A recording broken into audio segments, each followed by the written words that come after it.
Hey y'all, it's Red, White, and Ruin here with a new Ghost Box urban exploration for you to watch from the safety of your home. Lucky you. Today we're walking through the dead at Cherry Hill Mall. Let's take a look, huh? I said in my chipper announcer voice. I hit stop on the video that I was recording inside. Being this perky all the time was exhausting. I sighed, took in my surroundings, and frowned. Jesus, what a dump. But it hadn't always been that way. At its peak, the Cherry Hill Mall was the state's shopping destination. Anchored by 6 big box stores, the mall was more than a place to buy useless junk. It employed thousands of people, fostered a sense of community, and kept the surrounding town's economy humming. I turned my camera back on. It doesn't look like much now, but man, to see this place at its peak would have been incredible. These corridors go on for flippin' miles. Look for yourself, Ruinistas, I said, pointing my camera down the long corridor. It went on until it ended in a little ball of light from the central atrium. I could probably do 10 episodes here, I said to the camera. The person who suggested this place said that I should start on this side of the mall. Said that there were some cool ruins, which, duh, but what gassed my pedal was the way they said weird shit happens here. That's something that'll get the old Red there in a flash. That was true. Urban exploration videos do well. I'm blessed really, but if you throw in a little supernatural flair, those videos break containment. The views skyrocket and you grow your audience. Some stay, praying that your next exploration will have something spooky. Some leave when it doesn't, but your audience grows. Doing this as a job is all about growth. Growth without barriers, no ends. It's a grind, but it beats working in an office. I turned the camera around on my bright, smiling face. The people who came here, regardless of age, shared touchstones. Kids were wowed by the toy stores and visits to Santa in the fall. Teens came of age here, falling in and out of love, and finding that first job. Middle-aged folks would dash in to grab a last-minute present, or get a coffee and enjoy the people watching in the food court. Old folks walked the length of the stores in groups, laughing and staying active. The mall wasn't just a mall. It was a city unto itself. I turned the camera to show a rotting orange Julius stand. Once vibrant, orange wallpaper faded and peeled, glass shattered. Machines were busted up and thrown on the floor. And then it died. The economy took a nosedive, traffic slowed, stores sputtered. The x-rays showed dark spots on the lungs. Removal was the only option. The mall cut out the tumors, but each time you go under the knife, the organ functioned with less and less efficiency. Eventually, the losses became too much, and that's all she wrote. I flipped the camera back to my now serious face. It didn't happen all at once, mind you. The big chains were bought out and stripped for parts. Stores closed. Those closures had downstream effects at malls everywhere. We're an image-obsessed culture. If something looks like blight, it's blight. Closed big-box stores are the blightest blights that ever blighted. As I walked toward the location that my tipster had given me, my feet crunched through trash and glass, and God knows what else, that littered the black and white tile floors.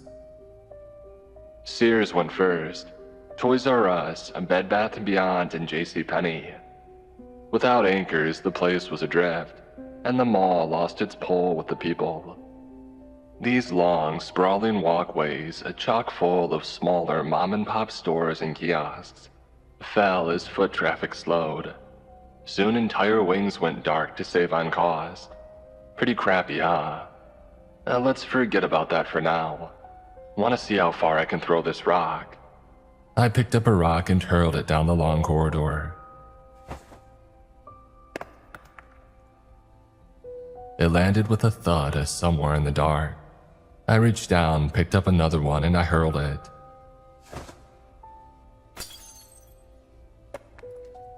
It hit an overhead light, sending a rainstorm of glass down to the ground.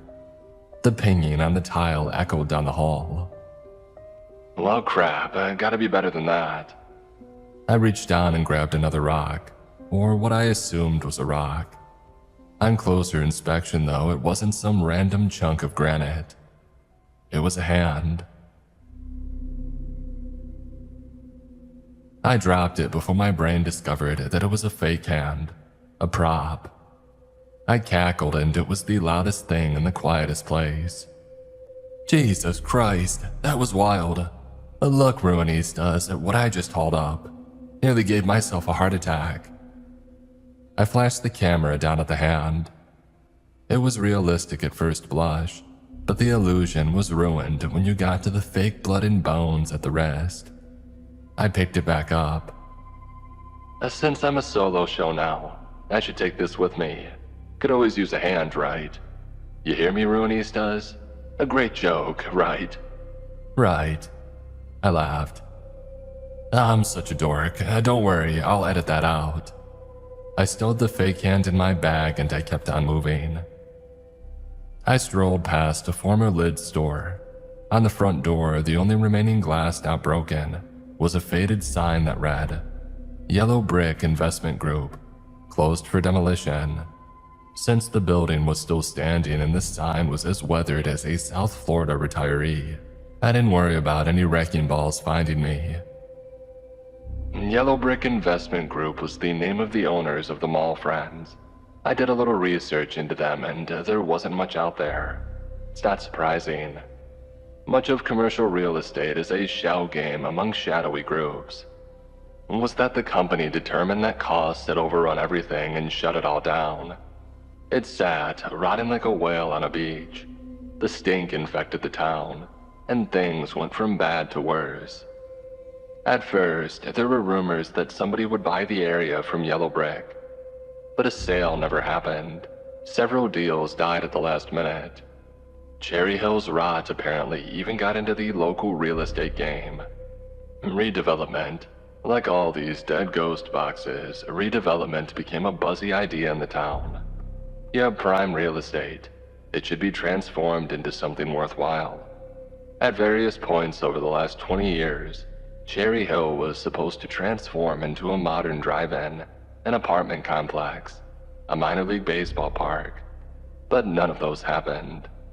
Instead, it became an eyesore, a blight, a faded memory of better times. And that's my bread and butter. I'm always searching for cool, unknown places to explore. Thankfully, there's no shortage of dead and dying buildings. I've been to most of the states and been in buildings as diverse as an old insane asylum, an abandoned Taco Bell, and a rundown bottling plant. I've encountered upset homeless people, bored police, mouthy Karens, and a few spooky encounters that I couldn't quite explain. As I said, those videos always do numbers. To think I originally started this channel as a way to test the new GoPro that my ex had gotten me. Now it was my career. In a million years, I would never have imagined that this is a possibility. The person who contacted me through YouTube told me that there were all kinds of legends about this place. A little research showed that to be the case. When it was open, there were some people who went missing, but that's hardly unique to Cherry Hill. Every mall in America, and I would wager the wider world as well, had missing people cases. You can't throw that much humanity into one spot without our worst instincts getting a hold of us. And for these spooky encounters, well, I found a few videos and, like most of the time, they left me wanting. A lot of orbs or indeterminate sounds in the distance. That evidence is easily faked or exaggerated, but people primed to believe anything supernatural will do so if given the chance. I hate to say I use that philosophy to help grow my channel, but I do. Confirming belief through content is how half our economy works. In the business of capturing eyeballs, you do what you have to do. Wouldn't it be wild if that hand came to life and walked around with me like Thing? That would make me Wednesday, I suppose. I'm probably too cheery for Wednesday though. Maybe Thursday, her distant, more upbeat cousin. Before I head into any building, I like to do as much research as possible about it. For one, it helps fill in the dead air of me walking around. Otherwise, it would just be 20 minutes of me singing or whistling to myself as I stroll among the ruins. I'm not that captivating. I've got to bring more to the table to keep my audience. And the other major reason is that I like to know what I'm going into. Why did the place get abandoned? Was it poor business practices, or was the building condemned? There's a world of difference in how you explore an area that might collapse on you versus one that sold a crappy product. As far as I could tell, Cherry Hill was the victim of a changing world and a rapidly shifting economy. As I mentioned, Yellow Brick Investment Group was new to me. These big builders are as shady as beach umbrellas, and following their money always ends up in a big circle. From the little I found, they own properties all around the world, and they strive to create unique shopping experiences for every kind of consumer. Sure, but it sells. I like to explore places at night because there are fewer looky-loos, and it adds to the general atmosphere of the videos. And ghostly encounters and a night go hand in hand. The threat of danger to myself, a sick but undeniable thrill for some viewers, helps push my numbers up. And that's why my Saturdays are not spent going on a date, but instead walking around an old dog food factory by myself. But Cherry Hill was the most beautiful place that I had ever been to. Weird to give that designation to a suburban mall, but it was true. And the grandeur, the pizzazz, the size, in its prime it must have been a sight to behold. Even in its current dilapidated state, the earmarks of past glory were everywhere. Its dominant colors were white, black, and gold, and remnants of that combination were everywhere. The tiles were all black and white, except for the thresholds of every store, which were all gold. Every time you entered a store, you were literally following the yellow brick road. A cheeky touch, but I loved the idea. The overhead lights featured elaborate, retro, futuristic fixtures, the 1970s version of a future that never came. Interspersed between the irregular lights were the remains of chandeliers. On the ground below them, the dried out and broken ruins of wishing well fountains. Broken faces and figures adorned the central shaft of the fountain, but most had either been ripped away or had dongs drawn on them. The corridors themselves kept the retro-futuristic aesthetic going. The walls were decorated with a white metal mesh that curved and gave the impression that you were walking down large tubes on the deck of a never-ending starship. Advertisements, benches, and store openings broke up the mesh wall. Each entrance had rounded front windows of polished glass. Half of these were smashed to bits, but if you squinted, you would see what we lost.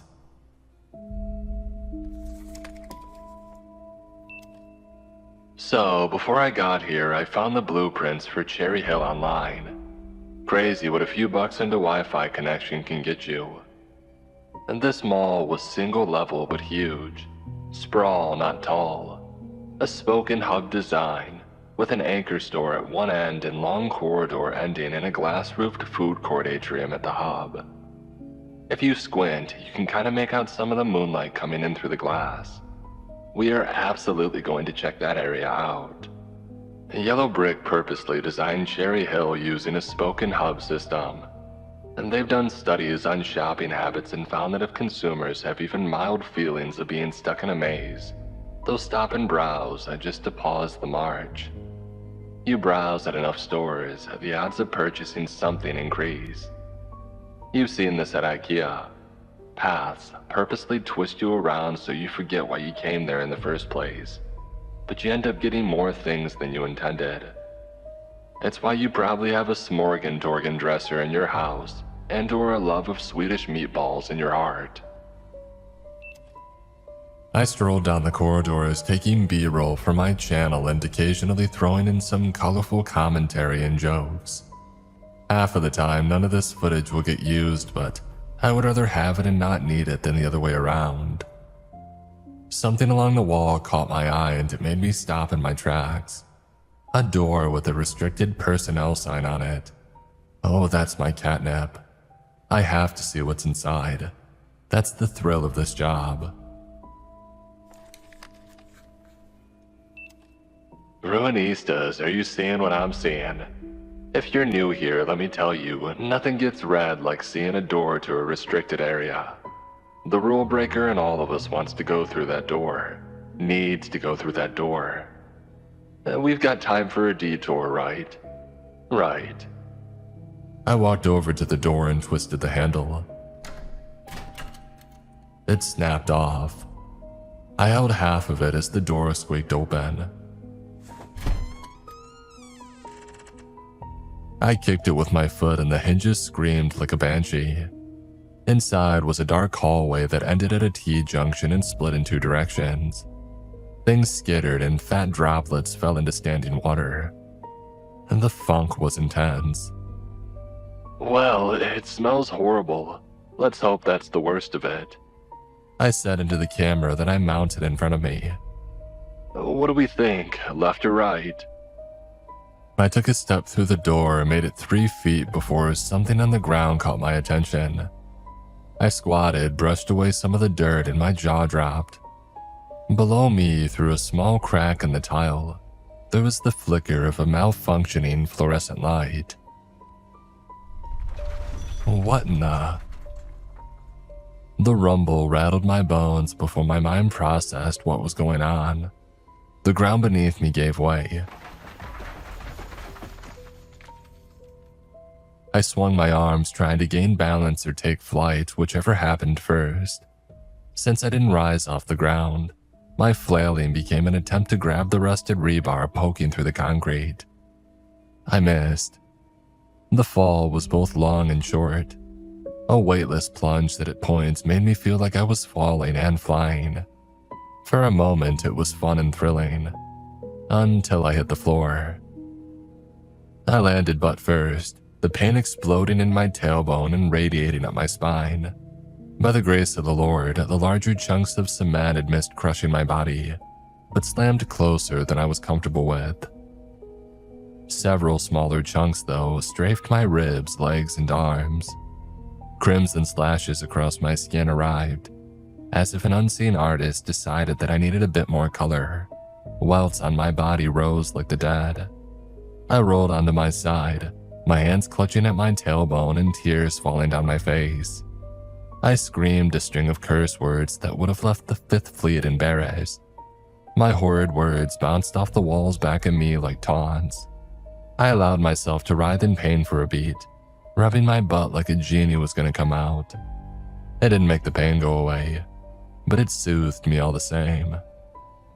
When I finally stood, my body creaked like an elderly man climbing out of an easy chair. I arched my back. The pain rushed through every nerve down the main line.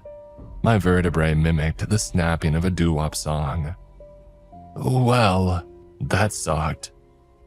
Glancing up at the hole, it was obvious that there was no way for me to climb back up. The walls were high with nothing to hoist myself up on. The floor above that hadn't collapsed, but it still could. There were no conveniently placed ladders nearby. It's moments like this where I wished this was still a 2-person operation. An extra set of hands would be amazing right now. Just not the one that I had stowed in my bag. But since I was solo, I was trapped, stuck in the sub-basement of an employee-only area of a dead mall. I reached into my pocket and searched for my phone, but when I did, something sharp pierced my skin. I yanked my hand out and a red dot slowly filled my thumbprint ridges. Probably not a good sign. Acting with more caution, I slid my hand under my phone and gently pulled it out. Shards of the cracked screen caught on the pocket fabric as I yanked it out. Once it was in my hand, I got the full scope of the damage. In short, it was totaled. Useless for anything except recycled parts and maybe the ugliest paperweight that you've ever seen. I tossed the corpse of a phone into my bag inside, and taking a centering breath, I let my brain reset. I had fallen into an area without a direct way out. but that didn't mean there wasn't a way out. I was sure there was an employee exit or a loading ramp somewhere in this labyrinth under the mall. To find salvation, I was going to have to do what I did best: explore. I gathered my wits, pulled out my flashlight, and headed into the darkness of the tunnel. Unsure of how long it would take me to get out of here, I knew that I'd be a lot more cautious walking around Cherry Hill when I resurfaced. I had been lucky the fall hadn't been more serious. You don't get lucky like that twice. And there were no lights down here, and once I got away from any stray moonlight pouring into the new opening, nothing was visible. Thankfully, I had just replaced the batteries in my flashlight. This narrow beam of white light was my only guide down here. There wouldn't be any maps with helpful "you are here" signs. Without this, I'd be doomed to the dark. There was a skittering behind me. I turned and my beam reflected on a pair of beady little eyes. Rats. If there was one, then there were more. I turned back toward the direction that I had been heading. I wanted to put as much distance between Remy and his pals as possible. Oh shit, no way. To my surprise, the hallway in front of me turned to the right. I quickened my steps. If I turned, it had to end in a door at some point. But as I rounded the corner, something that shouldn't be there at all struck me. Light. While darkness shrouded the mall above me, this hidden area was dimly lit by buzzing fluorescent bulbs. There wasn't much juice running to them, and they gave off a faint strobe effect, but there was enough light for me to stow my flashlight. Unlike the corridors above us, this hallway wasn't meant for consumers, purely made to shuffle employees from place to place. The lights illuminated the area directly under them, but faded before they splashed against the walls. The buzzing meshed with my footfalls, creating a discordant beat in the hallway. Electronic music via ambience. I kept my head on a swivel in case I came across any deranged people hiding down here. Dead malls were havens for transients of varying mental states. Thankfully, thus far, the only footsteps were my own. I walked a good 30 feet before the path turned left. I followed that for another 50 or so feet before the path turned right. I zigzagged down these passageways for about half an hour, deeper into the complex. I wasn't sure which way was which. I just kept on moving forward because I believed it would eventually lead me to an exit. After my fifth left turn, my salvation came into view. An exit sign over a door 50 feet away, and that put some pep in my step. I flipped on my camera. Oh, thank God GoPros are built like tanks, and I broke into my YouTube persona. Well, it's taken a lot longer than I thought, but someone finally answered my prayers. It's the exit. I'm so happy that I could skip. In fact, come on, let's skip. And I did just that. I skipped a good distance, blithely singing a cheerful tune. My pain subsided from these sudden bursts of joy. I would pay for it later. Spines rarely let you forget their trauma, but that was a problem for tonight. Right now, I beamed. Oh, Cherry Hill, you nearly got me. But red doesn't quit easily. Okay, Ruinistas, here we go. Let's try this exploration again, I said, holding the door handle. 1, 2, 3. I pushed the door wide, ready to be blinded by buzzy parking lot lights or discover an oil-stained loading dock ramp. Maybe a set of stairs back up to the main level. But all that was there was another spaceship corridor, like the one I had fallen through. This wasn't an exit to the outside, but to another underground section of the mall. Oh, what the hell? Everything was exactly the same. White metal mesh walls, blacked out shops, buzzing overhead lights that led toward a central hub. A second central hub. A second central hub that shouldn't exist. Cherry Hill was a sprawl mall, not a compact one. There weren't levels. Everything was ground floor. If this were just an employee area, why were there old stores here? Where were the offices, the loading docks, the break room with that shitty lukewarm coffee? Where the hell was I? I shuffled out into the middle of the corridor and I stared down the endless stretch.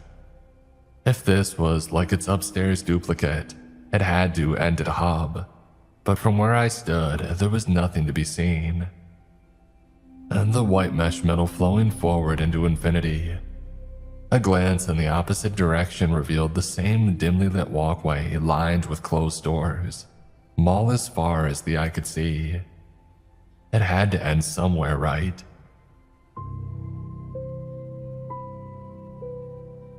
With only my sanity left to lose, I picked a direction and started hiking. To keep myself from going insane, I kept recording with my GoPro. If nothing else, the camera would be my Wilson as I tried to find safe passage off the island. Well, things have taken a turn, I said, kicking an old slush puppy cup into the shadows. What I thought was a way out turned into a way into another section of the mall. A place not on any maps.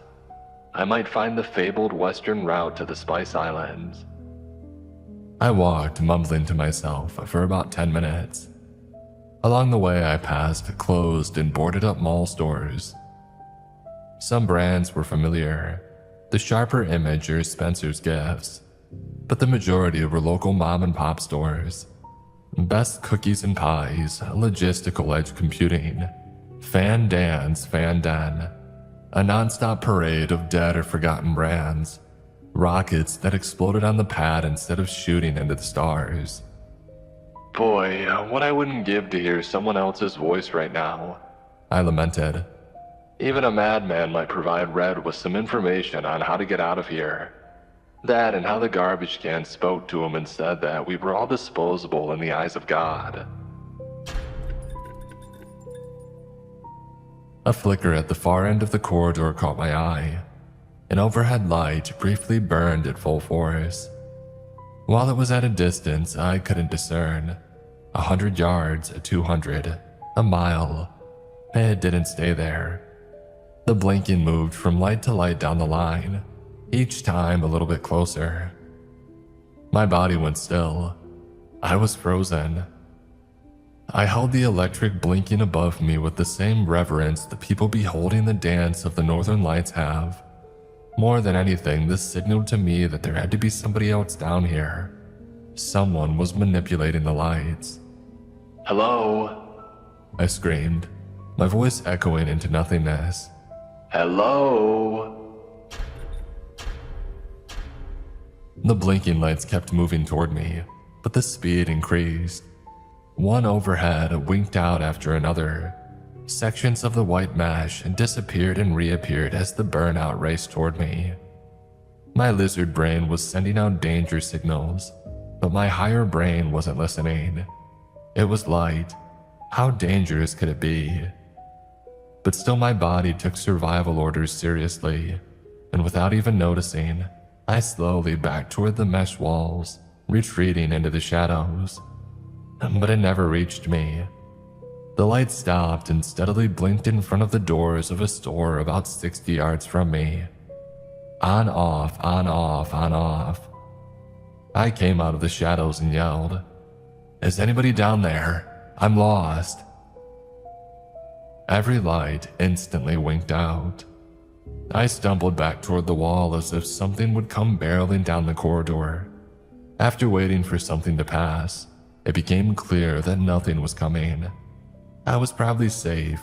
Well, relatively safe anyway. I switched on my flashlight and I continued my hike. Oh, so much for the overheads, I said to the red light of my camera. Thank God I packed a flashlight. If you're new to the channel, the time that I was visiting the Blanchard Witch House, I had forgotten to. I didn't finish my story. The single overhead that had been blinking started back up. 1, 2, 3 blinks before it shut off again. Somebody was directing me toward the store. A lighthouse keeper sending a beacon of hope to a wayward vessel. "Hello?" I yelled. No one called back. Instead, the store's interior lights came to life. Low like the overheads, but all of them together made the shop glow like a smoldering fire. I called out again, but the only response I got was the faintest whisper of music playing. At first, it reminded me of carnival music, but with a sharper edge and more sinister. Something wicked this way comes. When the store's marquee illuminated, the creepy music made more sense. It was a Spook City store. The Spook City was a regional Halloween store that would crop up in old buildings starting at the end of September and continuing until the night itself. They were hyenas of the retail world, claiming the remains after the hard work has already been done. For whatever this reason, this was the place that I was being shepherded towards. Maybe I'd be lucky, and there would be an exit there. Like a moth to a flame, though, I went. Each step toward the store reverberated in my body, dread sneaking up my legs, finding any exposed skin and sinking its needle fangs into me, injecting my blood with a poisonous doubt. But I brushed the snake away and kept moving. I had no choice. I tried not to slow my stride, but my lower brain again intervened and did it anyway. I couldn't argue. As I got closer to the front door, the mix of all the animatronic decorations going off echoed around me. A cavalcade of shrieks, screams, evil laughter, and howls floated out of the front and filled the corridor. Through the broken glass, I spied dozens of red, green, and blue glowing eyes staring out at me. Metal creatures waiting to scare a flesh and blood person. My heart fluttered when I finally got to the opening. At the back of the store was the glowing red beacon that I had hoped for, an exit sign. I wasn't sure if it would lead me out or to another layer of previously undiscovered mall, but it was my best chance of escaping this place. Someone had guided me here for a reason. Okay, well, I have to cross a Halloween store filled to the brim with robots designed to induce horror in order to... All the lights inside the store went out, all except the glowing red exit sign. I sighed. Update.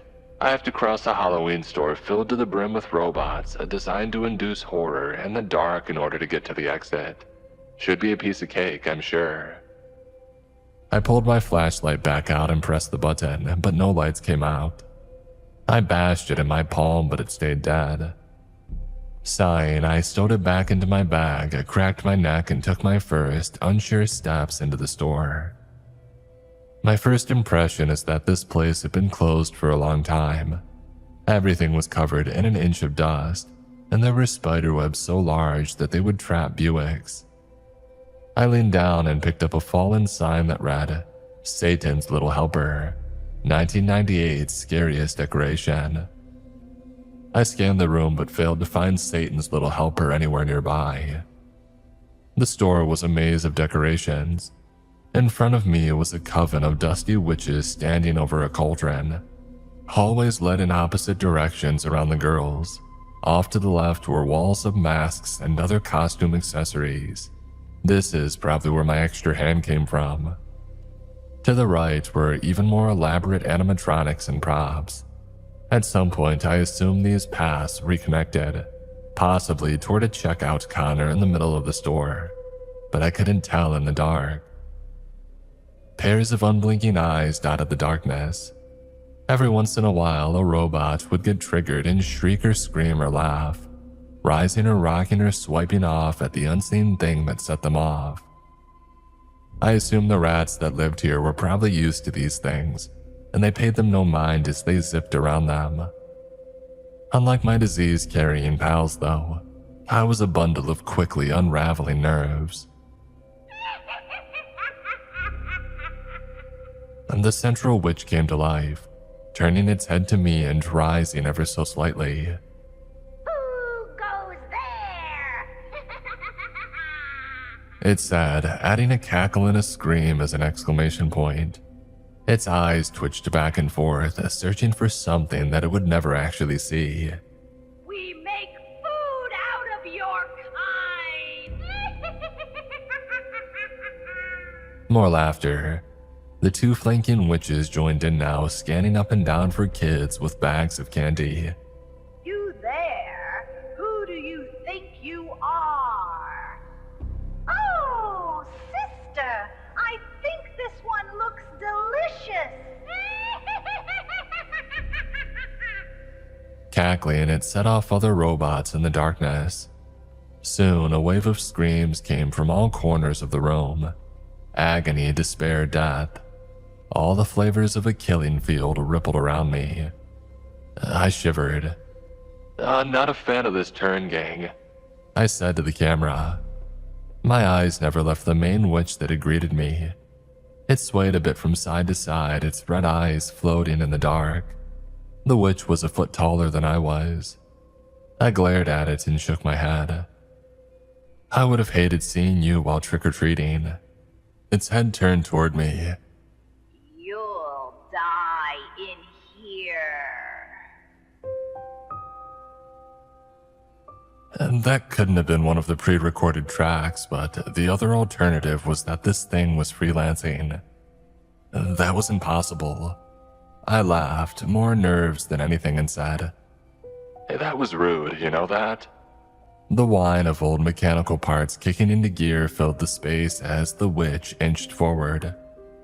I took a step back, quickly spying the door in case I needed to split, before returning my gaze to the witch. Its eyes were burning bright crimson. It smiled so wide that the ancient rubber mask that covered the machinery cracked, and it flaked away at my feet, exposing its robotic gears. The witch whispered, You'll never leave this place. You will die alone. I took another step back. Yeah, that definitely wasn't pre-recorded. The witch raised its arms over its head as if she were praying to some unseen god and fell forward towards me.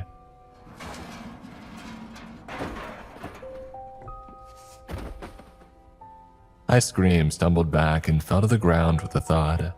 My spine groaned and my mouth followed suit. The witch squirmed, attempting to crawl to me, but there was a pop from its back, and the scent of burned wiring filled the air. It went still. Holy shit. Sister, did you tell this one they were going to die? Painfully. The other added.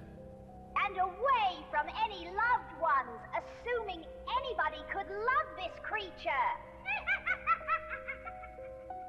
More cackling. These two didn't move, but something else on the store's robotic side did. Something a whole hell of a lot larger than a rat. A shadowy figure the size of a golf cart moved through the Halloween decoration area.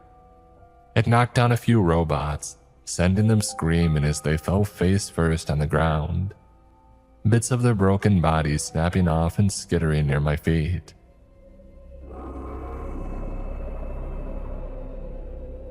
It growled, a bassy, rumbling tuba blast that rattled the glass. I shrank to the ground and quietly crawled toward the mask side of the store. Hundreds of faces hanging on the wall. Every set of dead eyes trained on me as I scuttled through the dark, searching for a place to hide. Behind me, the large growling, unseen thing was pushing through the other decorations, sending them screaming to the ground. It was getting closer. I needed to hide. Swiveling around, I spied a table with various body parts on it, but rubber arms and bloody legs aren't what thrilled me. The floor-length tablecloth did, though. I was about to head for it when the shadow figure leaped through the air and landed on the mask side of the store. Its boxy head rose and sniffed the air. It was zeroing in on me. I needed to hide and fast. If only I had someone to help distract it. If only I had an extra hand. I nearly laughed out loud. I yanked out the old decoration that I had found and I hurled it to the opposite side of the store. It landed among the robots with a crash. One of them screamed as it fell to the ground.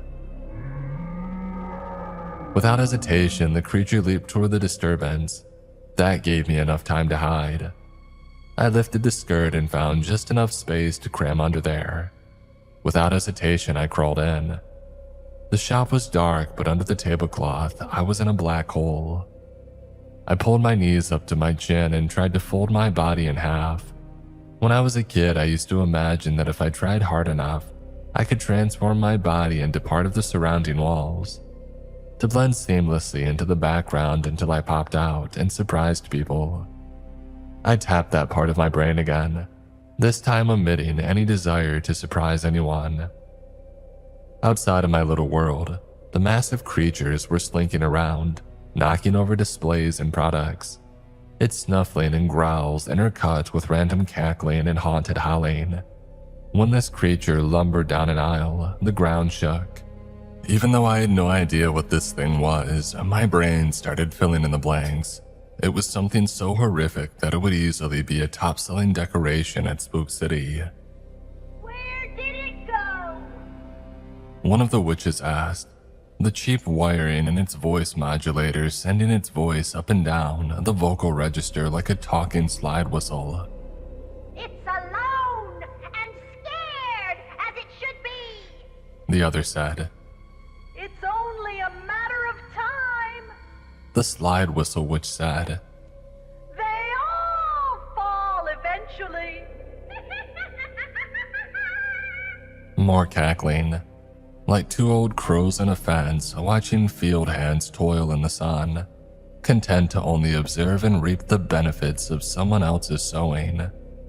The creature finally crossed back over to the mask section of the store.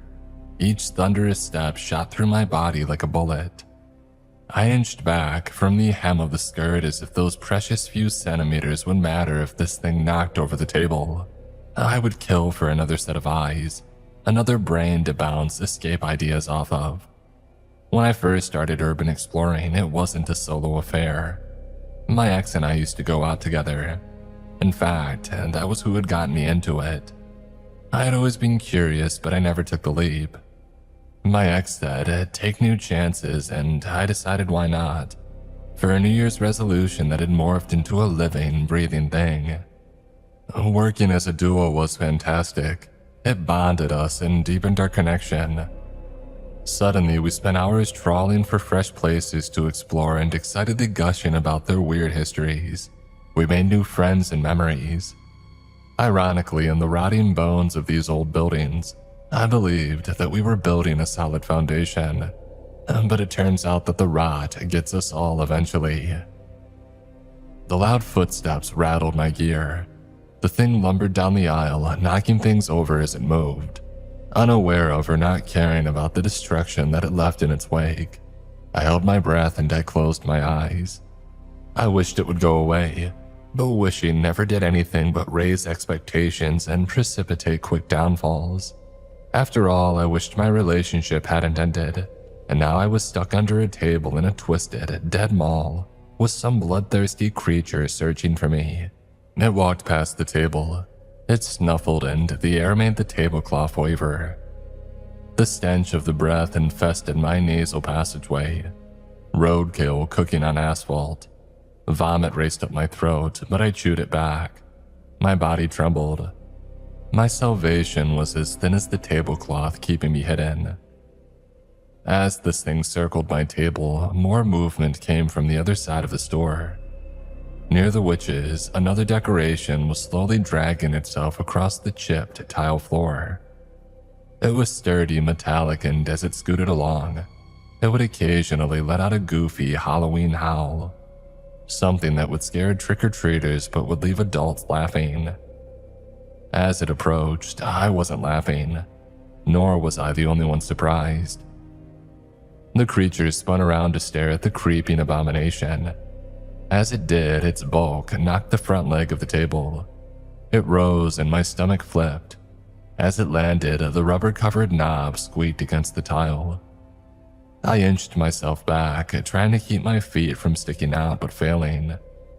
My shoes skidded against the tile, squeaking like a distressed mouse, and it exposed my position. But in the hubbub of the crawling robot and the growling beast, the noise went unnoticed. Thank God for minor miracles. Scrunched up but secure under the table, I concluded that this wouldn't last. One of these two groups would find me. Instead of working together, these two evil forces were on a collision course. If they fought, I could escape. And by the time that one side beat the other, I would be well on my way to my car. I had to flee. And to make a seamless escape, though, I needed another set of eyes. I cursed my ex again for his shit before an idea popped into my brain. The GoPro. I unhooked it from the harness and placed it on the ground. My hands were trembling so bad when I placed it on the tile, the edges tapped against the ground. I needed my other hand to steady my grip and stop the tapping. I locked my eyes on the screen as I inched the lens out. At first, it was an all-black tablecloth, but as I pierced through the veil, a picture formed. The low light made the camera take a while to find something to focus on, but when it did, my heart plunged into a bath of my own stomach acid. The crawling decoration was a black-robed reaper with a busted pumpkin for a head. The right eye was an artificial candle that flickered in the dark. Its left eyeball was out of the socket and it bounced along next to its body as it slithered along the floor. A snail trail of eyeball liquid created a trench in the layers of dust. As disturbing as that was, the creature blocking its path made it seem like a Disney cartoon. It was a person, or at least it had been one at one time. The bulk of the body was smaller than I had assumed, but it was still about double the thickness of an average man. Matted brown hair that resembled scaled armor covered its body. At first blush, its limbs appeared too short for its body, but once I moved the camera, it was obvious that it had folded its limbs in half, and it was moving on hardened elbow and knee joints. If it stood and fully extended itself, it would easily be 9 feet tall with a reach that would be the envy of every pro basketball player in history. And while the body was in the same realm as man, the head was not. Above the powerful neck and shoulders sat a large, squat head lined with deep, oozing wounds. Green pus mixed with bright red blood, giving the face a gleaming sheen. It would weep the concoction onto its matted chest hair where it would harden. If drops hit the floor, they sizzled and left little burn rings in their wake. Its large, round, yellow eyes bulged out from the oozing wounds, never blinking, save for when a silver tongue darted out to moisten them. When the pumpkin-headed reaper got within striking distance, the creature crouched and it growled. The robot ignored the warnings and kept following its code, ever moving forward towards me. It never even got close. With blurring speed, the creature shot out its folded arms and snatched the robot off the floor. It held its body over its head and it let out a primal scream that shattered the remaining Spook City windows. With effortless grace, it tore the pumpkin reaper in half. The mechanical innards sparked and smoked.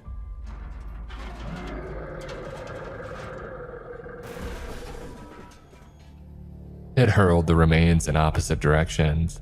The bottom half skidded back towards the robots, sliding in front of the witches, who bellowed as its battered brethren came to a halt near their feet. They were babbling in some archaic language, but I didn't need a translator to know that they were pissed. The top half of the body cartwheeled through the air and slammed into the wall of masks near the table. I winced as it struck the rack. The slap of rubber masks landing all around me, like somebody with plungers for feet walking up a wall. One slid under the tablecloth and it landed at my feet. A pale white face with a massive grinning mouth stared up at me. The crimson of its gums was the only pop of color, save for the black lips and yellow dagger teeth. Its wide, deep-set eyes were cloudy white plastic that conjured up demonic possession. I nudged it away from my foot and pretended that it wasn't there. Sister, we're the only ones who are supposed to capture the customers. One witch said. Not this abomination. Just because it used to be one of them doesn't mean it gets to capture them.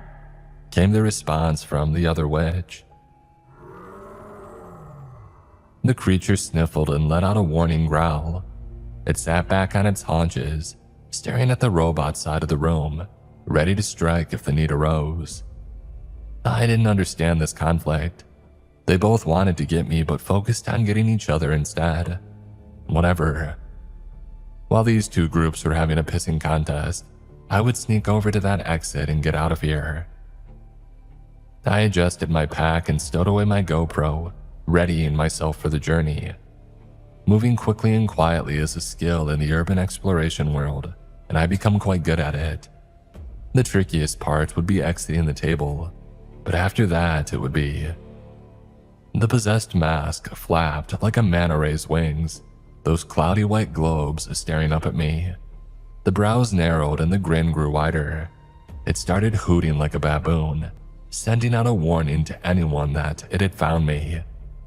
"Oh, screw this," I yelled, stomping my foot into its face and flinging it away.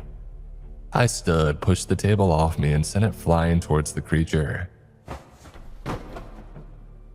The creature and the robots turned their attention toward me. On the walls behind me, the remaining masks all started screaming, some flinging themselves off the walls and rolling toward where I stood. The creature growled and stood, fully extending its legs. Its head scraped the ceiling. It unfolded its arms and its knuckles tapped the floor. Behind him, the robots all shuffled in place, their hardwired brains struggling to process what was happening. And guided more by feelings than logic, I understood that. I ran. Masks hooted, goblins, clowns, serial killers, and others fluttered in the breeze, attempting to dive bomb me. I swatted some away, but others landed and sank their teeth into my flesh. I screamed and took the corner hard, slamming into a rack and sending it and me sprawling to the floor. And the creature leaped, landing directly over me. It roared and the stench of decaying bodies made my eyes water. The pus oozed into long droplets that hovered over me, waiting for when gravity would take control and send it screaming toward my face. A few shook loose, missing me but leaving burn marks on the floor. I glanced over just as a mask jumped from the top shelf and came floating down toward me, screaming and snapping its rubbery teeth. Without hesitation, I snatched it out of the air and hurled it at the creature's face.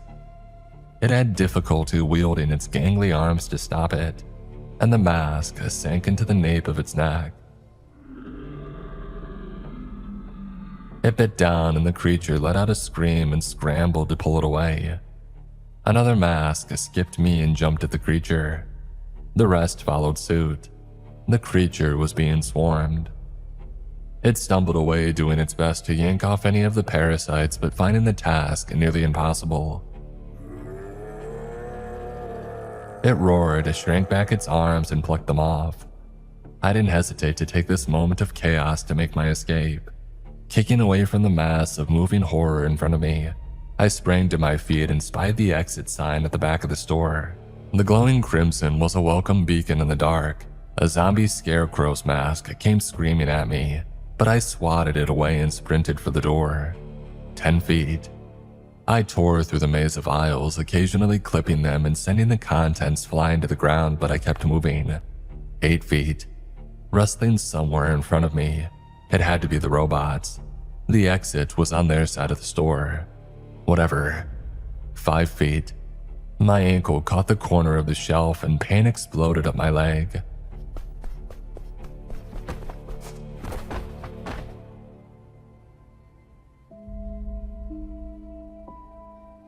I sprawled on the ground and skidded toward a pillar. My back slammed into it and a second explosion of pain racked my whole body. Every bit of air rushed out of my lungs. I struggled to gather some back. My face reddened and my chest tightened. The muscles along my spine twitched in pain. I finally sucked in a breath, my color returning to normal, and I rolled onto my stomach to push myself up. The robotic witch's boot stomped down in front of me. You aren't getting away that easily! It said with a cackle. And behind me, the other witch walked out of the shadows, brandishing its massive cauldron spoon. It pointed it at me and spat. We're out of treats. You'll have to settle for the trick. I was surrounded 2 against 1. I was alone, always alone. They'll free us if we bring her in. The first witch said. Finally, Came the response. It snapped the spoon at my midsection like a slap shot. My rib cracked and at least 2 of them broke away from the cage. The muscles contracted and tightened.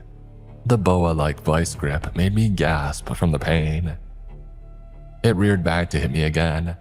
As the spoon came slamming toward me, I anticipated it and grabbed on tightly. I yanked the robot to the ground and it smashed nose first into the tile. Its head popped off and rolled away, the sparking and smoking circuits crackling behind it. The other witch shrieked. I popped to my feet. Pain gripped my body and I should have just laid down and rested for 10 years until I healed.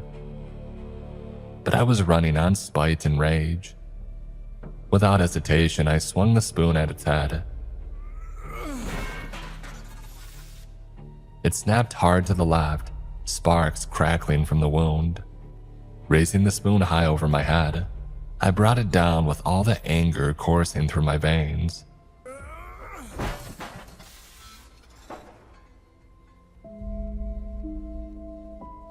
The blow dislodged the head and sent it skittering down the aisle with the other.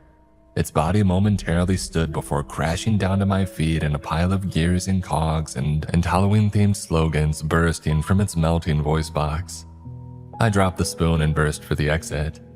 As soon as my hands hit the smooth metal bar, relief rushed through my body. My various injuries dissipated. I sighed and pushed open the door. A wave of cool air came rushing in. My skin prickled. I gave one last glance at the chaos of the Spooktown store. Only God had a clue what the hell this was, but I was glad that I was leaving it behind. I stepped to the other side.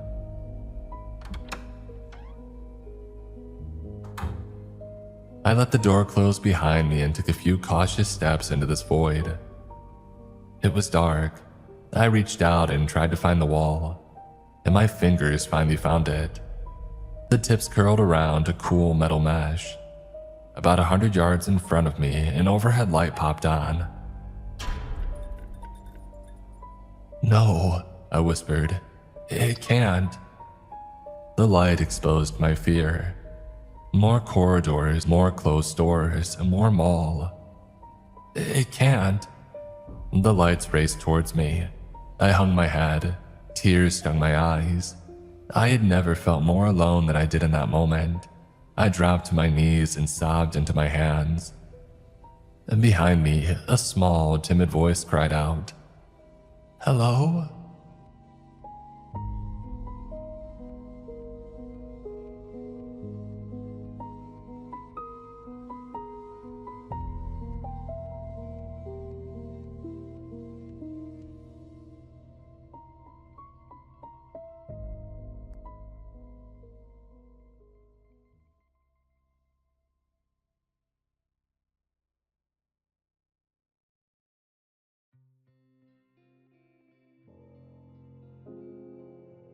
Day 1, 600 hours. This is the personal journal of Peter, name redacted.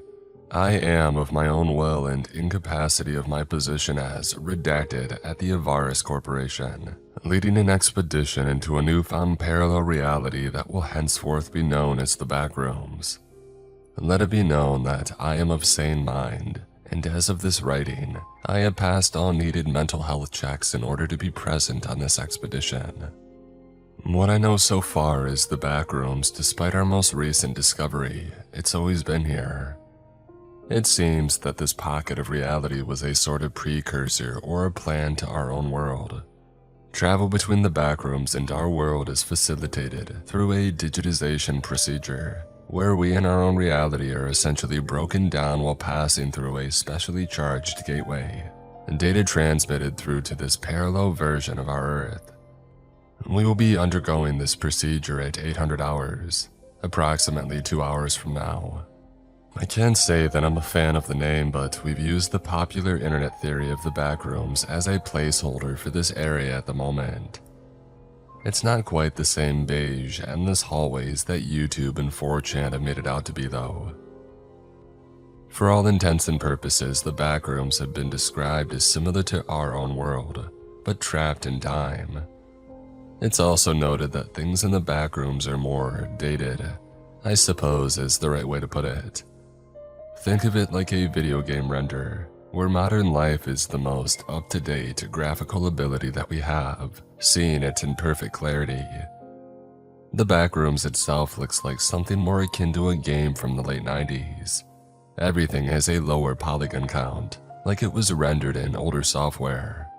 To be quite honest, it has a very uncanny effect, though everything is still functional. Textures on surfaces look as if they're pasted on, yet they retain the same sensation and feeling as in our own world.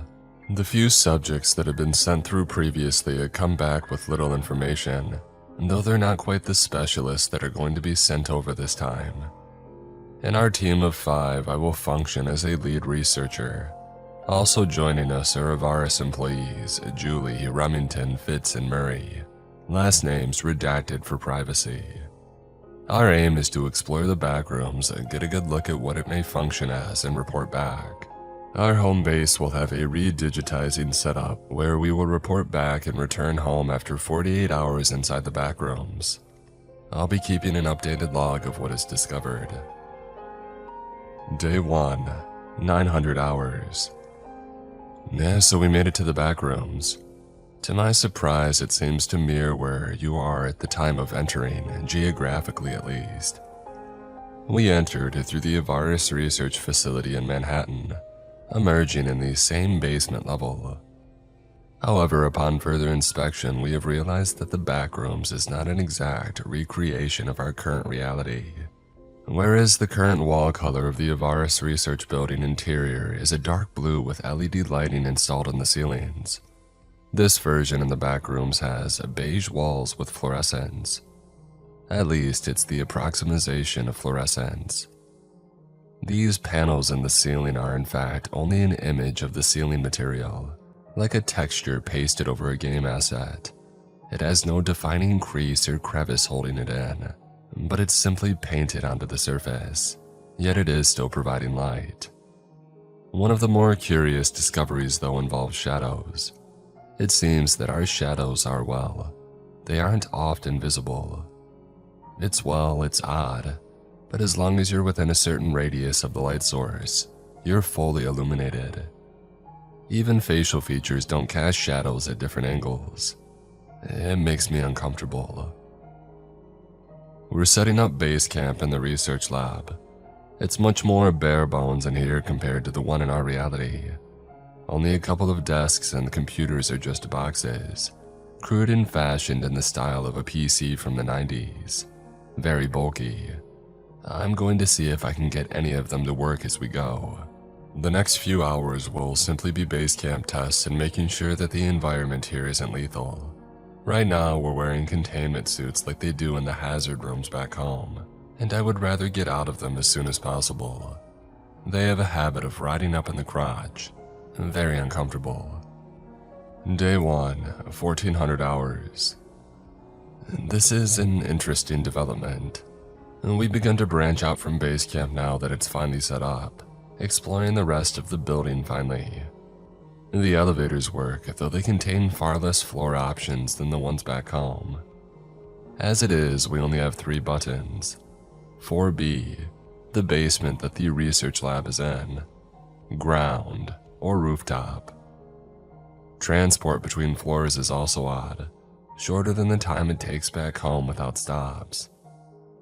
Even stranger, it takes the same amount of time to reach the roof as it does to get to the ground floor from the basement, 11 seconds.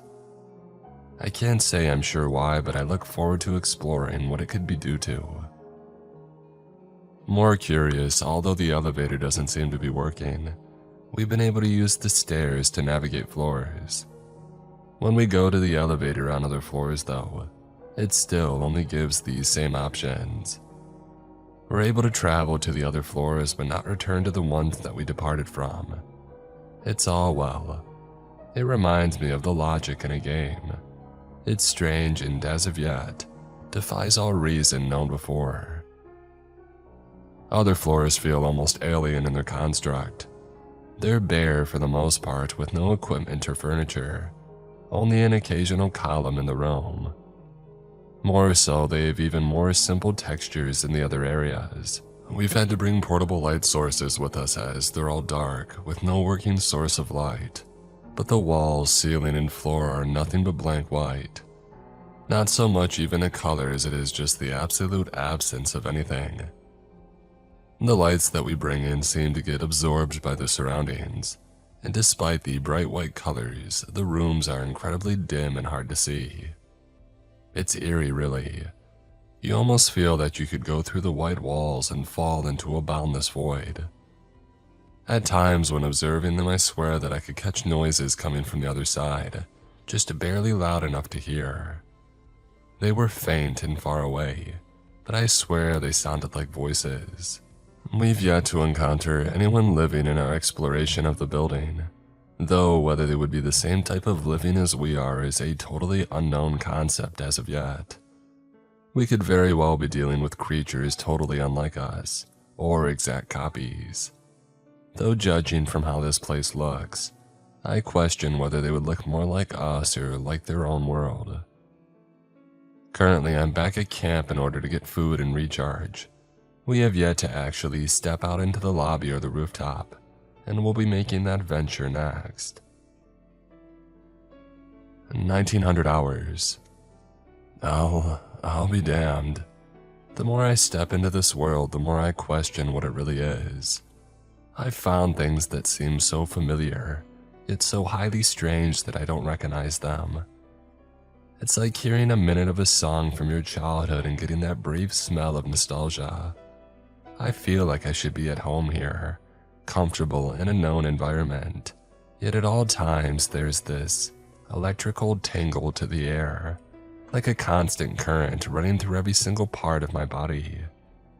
If we're being honest, I felt uneasy since stepping through the door of the research lab. A knot in my stomach, a deep-seated nausea, it haunts me. Yet there's something in my mind that's lulling me to a sense of ease, telling me that it's actually all okay. We journeyed up to the lobby first, leaving right after my previous update. Stepping out of the lobby was interesting. The layout is different from back home, with the welcome desk on the east wall instead of the north. The same beige color scheme is down here, and most odd at the time, the old Varus logo. The one painted in our lobby is the newest one that started being used in 2020. The one painted in the back rooms is the logo created in 1992.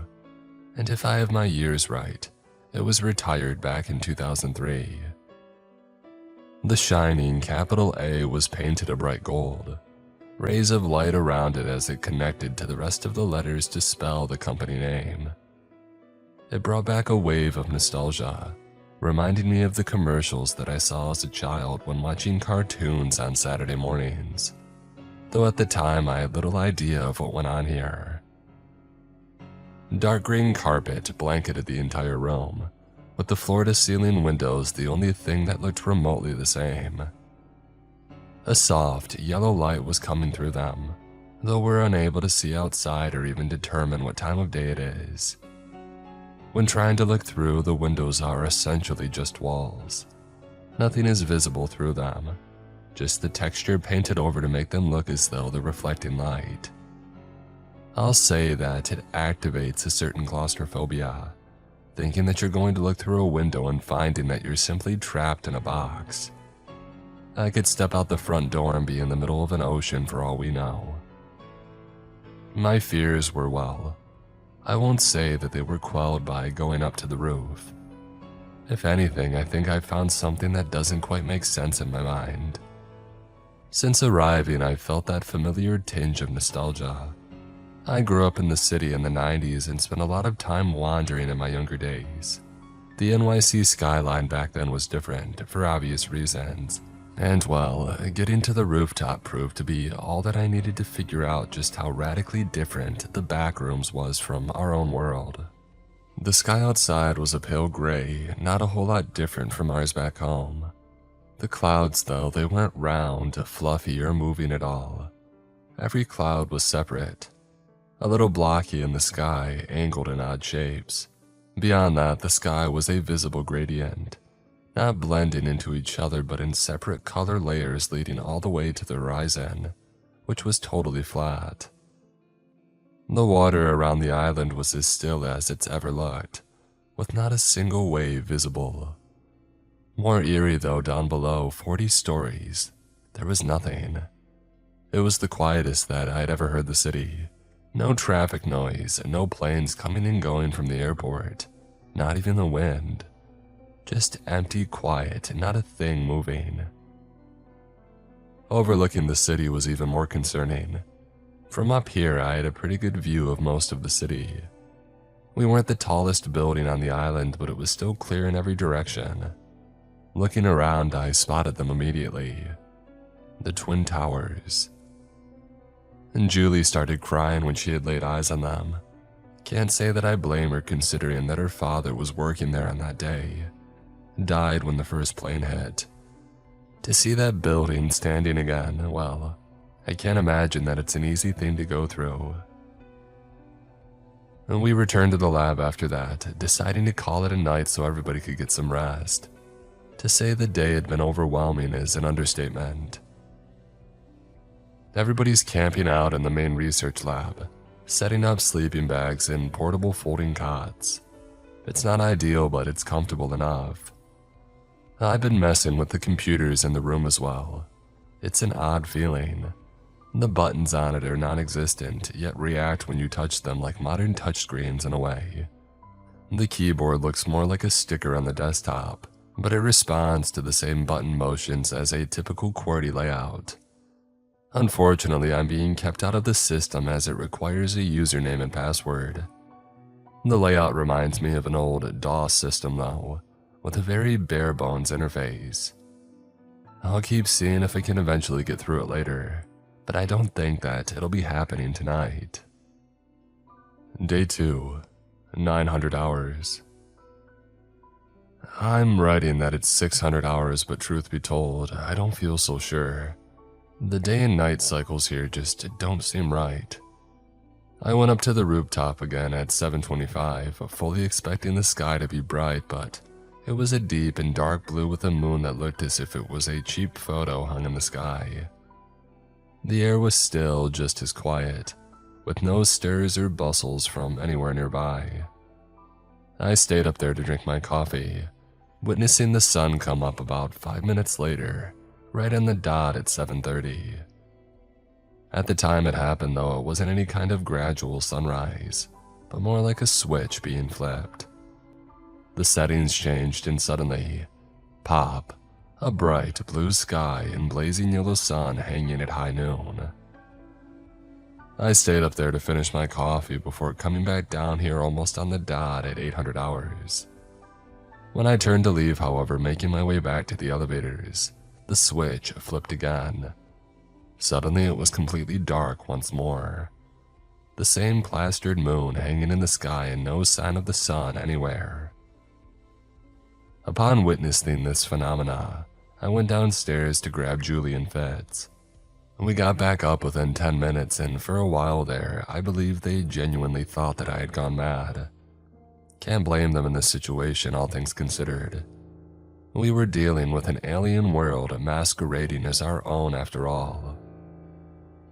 My theory relied on the day-night shifting every 30 minutes, and I was right. As soon as 8:30 rolled around, daylight was upon us again, basking the low-res city below in artificial sunlight. It was odd. Usually the sun feels warm, even on the coldest days, but there was no change. Just a steady, regular temperature no matter where we went, whether it was on the roof, ground floor, or otherwise. Everything was the same, uniform, constant everywhere. We're now planning the final excursion outside the lobby. I'll give updates when I have a chance to sit down and write them. Day 2, 1500 hours. I don't think that we're alone in here. That's not the least of our problems, though. We made our first excursion outside of the Avaris building, through the lobby 4 hours ago. We prepped everything that we thought we could need, but well, we didn't expect anything that happened. We were kind of surprised the radio worked in here, considering how weird everything else was being. We figured it would be best to have a 3-person team go out while the other 2 set up in the lobby as base camp, relaying any information that we might need. Contact with our reality was non-existent while we were here, so they would basically just be guiding us and recording information that we sent back to them. Julie and I were the excursion team, leaving Remington and Murray to hold down the fort. We set out at first light, right after the changeover had happened. The streets were bright, every single direction bathed in bright artificial sunlight from up above. We were almost hopeful setting out, believing that we were going to find something that could change the world back home. We walked for about 20 minutes heading in what would be east back home. Not that any compasses worked here though. We tried using basic navigation equipment, but everything just spun around. Not a hint of true north or anything. We just continued down the same street though, taking note of what we saw along the way. Everything was, well, empty. There wasn't anybody out there. No wind, no hint of cars or people. Not even a bodega cat on the corner. I saw buildings that I remembered from my youth as we went through. Signs telling of a time long gone. From everything I can tell, the backrooms is basically trapped in a low-res version of the 90s. If humanity made it to the 90s though, where the heck is everyone now? All of this had to come from somewhere. It had to have been built, but there was no sign of anyone. Even more, the streets didn't have any hints of clutter or garbage anywhere. It's like all the people just cleaned up and headed out, never to return. About 12 blocks down, everything went to hell. We heard a person's voice, faintly at first, but it steadily grew louder. We finally got to the next intersection and looked towards where south would be when we saw them. A person was shouting, just general screams of, "Hello? Is anybody there?" They sounded human just like the rest of us, and their tone was obviously terrified. Had they somehow stumbled into the back rooms by accident? There had been stories of people ending up here just by being in the wrong place at the wrong time. It was rare, but there were witness accounts of people disappearing into thin air, and some managed to come back. Supposedly, they would find portals that could get them through. Occasionally, some talk about a savior figure that throws them out of the back rooms and back into our world, and others report just taking a hard hit and suddenly popping right back into reality. There's no telling how many people have gotten here over the years. We were about to make contact with this person when another voice interrupted them. Before Julie could make a signal to them that we were here, another figure appeared out of an alleyway near them just a few blocks down. The voice was different. It sounded like it was talking through a microphone hooked up to a broken speaker, phasing in and out while breaking up repeatedly. It sounded like it was shouting, "Hello," back at the person. They must have been relieved to hear someone remotely human, so they responded immediately. I could hear them saying, "Oh, thank God," while running right to the figure. That turned into screams of pain quickly when they had touched it. Julie and I watched through binoculars, getting an up-close view. The person was a man, probably in his 30s if I had to guess. Tall, probably about a foot taller than the figure that he ran up to. That thing looked, it was supposed to be human, I know that. It was naked, but it had no defining features to determine what it was. Just the same flesh-colored texture up and down the whole body. It had no hair and the face looked as if it was painted directly onto where the head was. Just a crude drawing of a person's features plastered and stretched over a roundish ball. It wasn't even completely round, but slightly blocky and in what approximated to a half-block, half-oval. The man realized too late when he reached a hand out, touching the figure directly on the shoulder. Anyone that gets twisted and stretched like he did should have an instant death. All at once it was like he got sucked into a singularity, a body folding in on itself from every direction as he screamed the entire time. When it finally shrunk down far enough though, bands of flesh, sinew and blood kept bursting off of it, stretching a few feet into the air before snapping right back towards the center like a rubber band ball.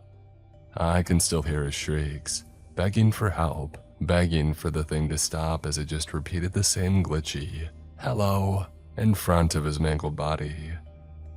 The ball of flesh floated there for another moment, the man still screaming in terror despite being compacted down into next to nothing by an outside force, before the thing touched it again, this time seemingly absorbing it into its own body. I gagged, trying not to throw up before finally setting the binoculars down. Fitz was staring dumbfounded, but Julie, the poor girl, has been through the ringer for mental distress since we got here. She let out a scream loud and clear, and I saw the figure turn towards us. It knew that we were here. Julie clasped a hand over her mouth immediately, desperately trying to take back what she had done, but it was too late. The figure began moving towards us, shouting even louder in that mechanical voice. It was glitching even harder now, and the form soon started to mimic the voice as it got closer. The figure began bending, limbs stretching and bending in every direction as it walked closer. I say walked, but it was too smooth. More like it was gliding over the ground towards us, legs moving as if it was walking, but the feet never actually touched the ground. It was getting closer though, the guttural, glitching hello speeding up and slowing down in rapid succession, like it was tripping over itself trying to talk. We ran, heading back the way that we came, back towards the Avaris building blocks away. Night came as we began running, causing the streets to go completely dark. Only the occasional lamp provided light, but even then it didn't reach very far, only covering a very small area and leading to pitch black in every other direction. We ran through uncaring for the darkness that engulfed us, only trying to get away from the incessant grating of the figure coming from behind us. I think we lost it about 4 blocks out from base camp, warning them over the radios of what had happened. We kept moving, not daring to let up on our pace, just in case that thing caught back up with us. We had to keep going. We couldn't get caught like that other poor soul did. We busted straight through the door of base camp and shut it behind us. Fitz and I tried moving one of the small desks in the lobby to block off the doors, but found that it wouldn't budge. After a minute, we gave up on that though, instead deciding to just take the elevator back down to the research lab, praying that we would be safe in there. I think that I need some sleep. I still can't process what I've seen in the past few hours and nothing makes sense. God, the portal out of here can't be opened back up fast enough. Day 2, 2000 hours. Something's very wrong here. We were all getting ready to go to sleep about an hour ago, settling into our camp bags after a light meal, when suddenly a blaring noise started coming from an indeterminate point. It seemed like it was coming from every wall all at once, or beyond the walls. Just a jumble of voices, traffic noises, everything you would expect to hear in the city on an average day, turned up to the max volume and then left on all at the same time. We looked all around the floor that we're on, but haven't found any kind of source for the noise. No sign of anything hooked up to an intercom. Heck, no intercoms or speakers anywhere to be found either. It's just there. Like it's blaring out of the walls, the ceiling, and the floor at an insane volume. practically deafening, and we didn't bring any kind of ear protection with us. Occasionally, amidst the voices and sounds of cars, I swear that I can hear pain screams, just like the poor guy that we saw get folded up a few hours ago. Screams of people begging to be freed from torture, let out of whatever hell they're being held in. Searching for the source has been useless. We're just going to wait out our final hours until they open the portal back up in the morning. If I hold my pillow over my ears, it's a little more bearable. Day 3, 0400 hours. There's somebody else in the building. I don't know yet if they're the source of all the noise or not, but they're watching us from the shadows. I caught a brief glimpse of them while going to the bathroom earlier. They're not human though. They have the head of a bird, a raven I think, but the rest of them is human-like. They know who we are though, and they spoke to me. It was 30 minutes ago. I got up to use the restroom down the hallway. Despite the urinal just looking like a cheap picture on the wall, it works. I don't know exactly how, but it flushes into everything. When I was coming back to the main research lab though, I saw him. He was standing at the end of the hallway just watching me. It stopped me in my tracks for a minute. I thought that I was losing my mind. He just watched me. No sense of fear at seeing someone else here or anything. Like he knew who we were. "You shouldn't be here," was all that he said. And then he raised his hand and the lights went out suddenly. Pitch black. Never seen anything so dark in my entire life. Just like that, he was gone. Nowhere to be found as the lights came back on. I woke up the others when I got back to the room, telling them about what had happened. And while I don't know if they actually believed me, they looked uneasy. The noises were still blaring, this time with an undercurrent of what sounded like soft elevator music, tying together this hellscape. God, I need to get out of here. Just a few more hours. Day 3, 0900 hours. The portal back hasn't been opened. It's supposed to be here, right where the entrance to the lab is. We're supposed to just walk right through back into our own world, but there's nothing. We don't even have a way of contacting the outside world, so we have no idea if it's an equipment malfunction, an issue at headquarters, we don't know. For now, we're just going to wait it out and hope for the best. Maybe they're on a delay or having trouble with calibration. We keep just staring at the doorway, hoping to see the purple glow that means we can finally go home. But so far, there's nothing.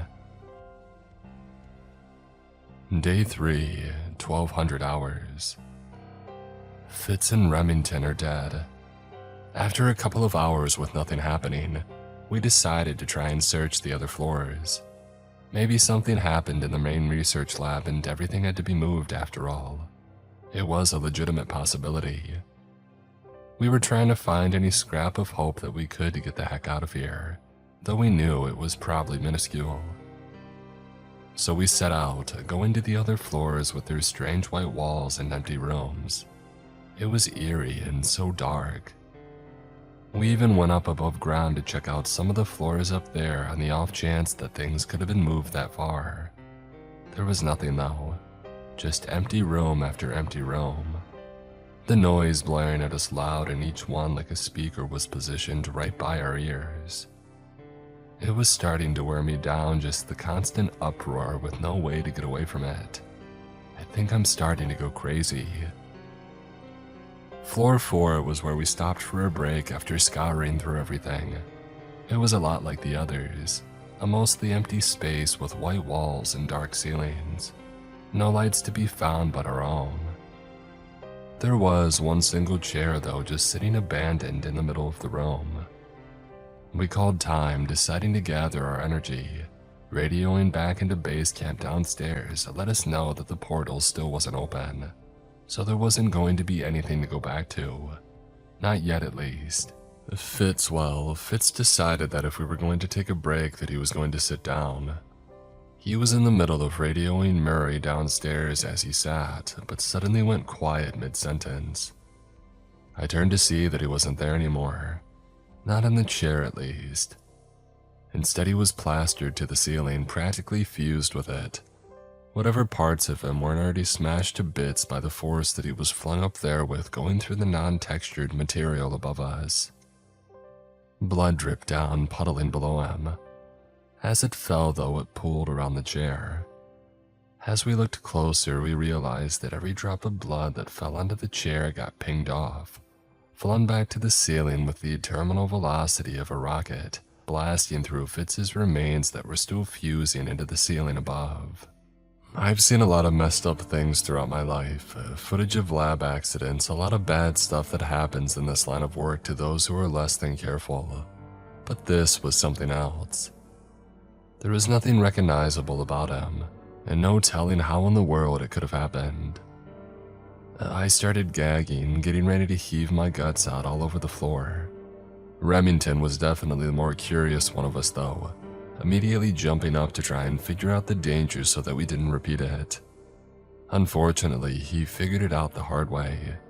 I think that he was trying to grab Fitz's tag from the remains of his body. He was reaching up to the ceiling and I could see it hanging down from the puddle of goo and bone that was stuck up there, still dripping down. He lost his balance though, falling forward and putting a hand out to steady himself. That hand brushed the back of the chair though, and then he was just gone. It was like an invisible train hit him going hundreds of miles an hour, throwing his body across the room faster than I could even blink. Blood splashed all over the place as the force of moving that fast tore him to pieces, scattered bone and sinew across the room. He hit one of the white voided walls and fell straight through, blood floating into the nothingness beyond, remained spinning like a rag doll the entire time. After a moment, he was just a speck in the distance. I ran out of there, heading back to the research lab in what I thought would be relative safety. When I burst through the door covered in blood, Julie and Murray were already up and ready to go. After seeing the Birdman last night, I think they believed that I had finally snapped and killed the others. It took a minute to actually get my bearings and tell them exactly what had happened. Heck, I still don't think they believed me until I told them that I could show them exactly what happened to the others. They followed me back up and into that empty room, the blood now forming a perfect circle as it pooled with the chair directly in the middle. Fitz was still on the ceiling, though it seemed like he had been absorbed into it more than when I had left. The mass of bone and blood was shrinking, phasing through the blank texture above.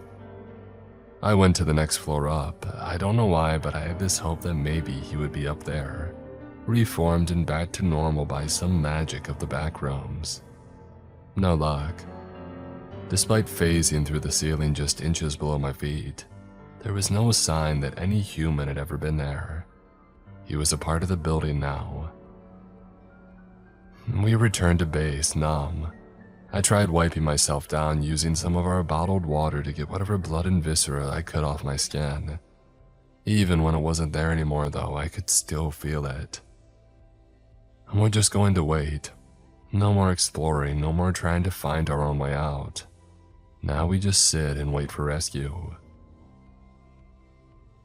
Day 3, 1800 hours. Still no signs of rescue. With Fitz and Remington gone, we have a few more supplies to last the rest of us a little longer. Hopefully it's enough. The noise stopped briefly around 20 minutes ago before starting up after just 2 or 3 minutes of silence. This time though, it's different. Instead of the sounds of a city bustling, it's just a constant loud drone like a plane engine taking off only a few feet away. I've tried making earplugs out of fabric, but it just doesn't work. I can feel the noise in my bones, shaking me to my core. Poor Murray's just sitting in a corner with his hands over his ears at this point, eyes shut tight, begging for it to stop. Not that I can hear him over it. Julie, I think Julie might already be close to breaking. Everything we've been through was enough to get her right to the edge, but rescue not coming for over 10 hours now is the breaking point for the poor woman. She's just sitting on her sleeping bag staring forward with a vacant look. For her sake, I hope we make it out of here soon. Day 4, 0200 hours. We're starting to run low on batteries and power supplies. Soon the last of them will die, leaving us with nothing if the lights go out. I hope they don't. Day 4, 1000 hours. Somehow I managed to fall asleep last night. Not sure how, considering how deafening the noise is, but I managed. I woke up an hour ago to find a note left and Julie gone, Murray still collapsed in the corner. Poor guy looked like a shell of his former self. I don't know if it was just because of the noise or the increasing likelihood that we were all going to die here. Can't say that I blame him. Julie's note worried me, just a message saying, "Gone to see Dad." And that's it, no other explanation. I can't just let her wander out there on her own. What if she comes across one of those things like we saw before? I'm going to get her. Murray will stay here and well. I would hope that he'll keep an eye on things and send help if rescue opens the portal. But I don't know how much use he'll be even if they do come for us. And wish me luck. I'll be leaving my logbook here for them to find in case. In case I'm not here when someone arrives. I braced myself, stepping out of the lab and into the elevator all the way up to the lobby. There's no sign that anybody's been through here, not even Julie. Good God, if I can find her, if I can get out of here, then there's no way I'm coming back. I'll cash out all my benefits and leave Avaris. Heck, I'll demand that they pay me to leave, or else I'll break this all wide open to the rest of the world. The street is empty as ever, other than the sound of a jet engine that feels like it's boring into my skull at this point. No time to wait though. Her note said that she was going to see her dad, so I have a feeling that she's heading for the towers. God, walking all this way is going to be a pain. Too bad there's no abandoned cars or anything in here. Not that I would dare use them at this point after seeing what a chair did to my colleagues. But it's nice to dream, right? No matter what, I just have to keep moving. At least my destination was easy to see, so I had little chance of getting lost.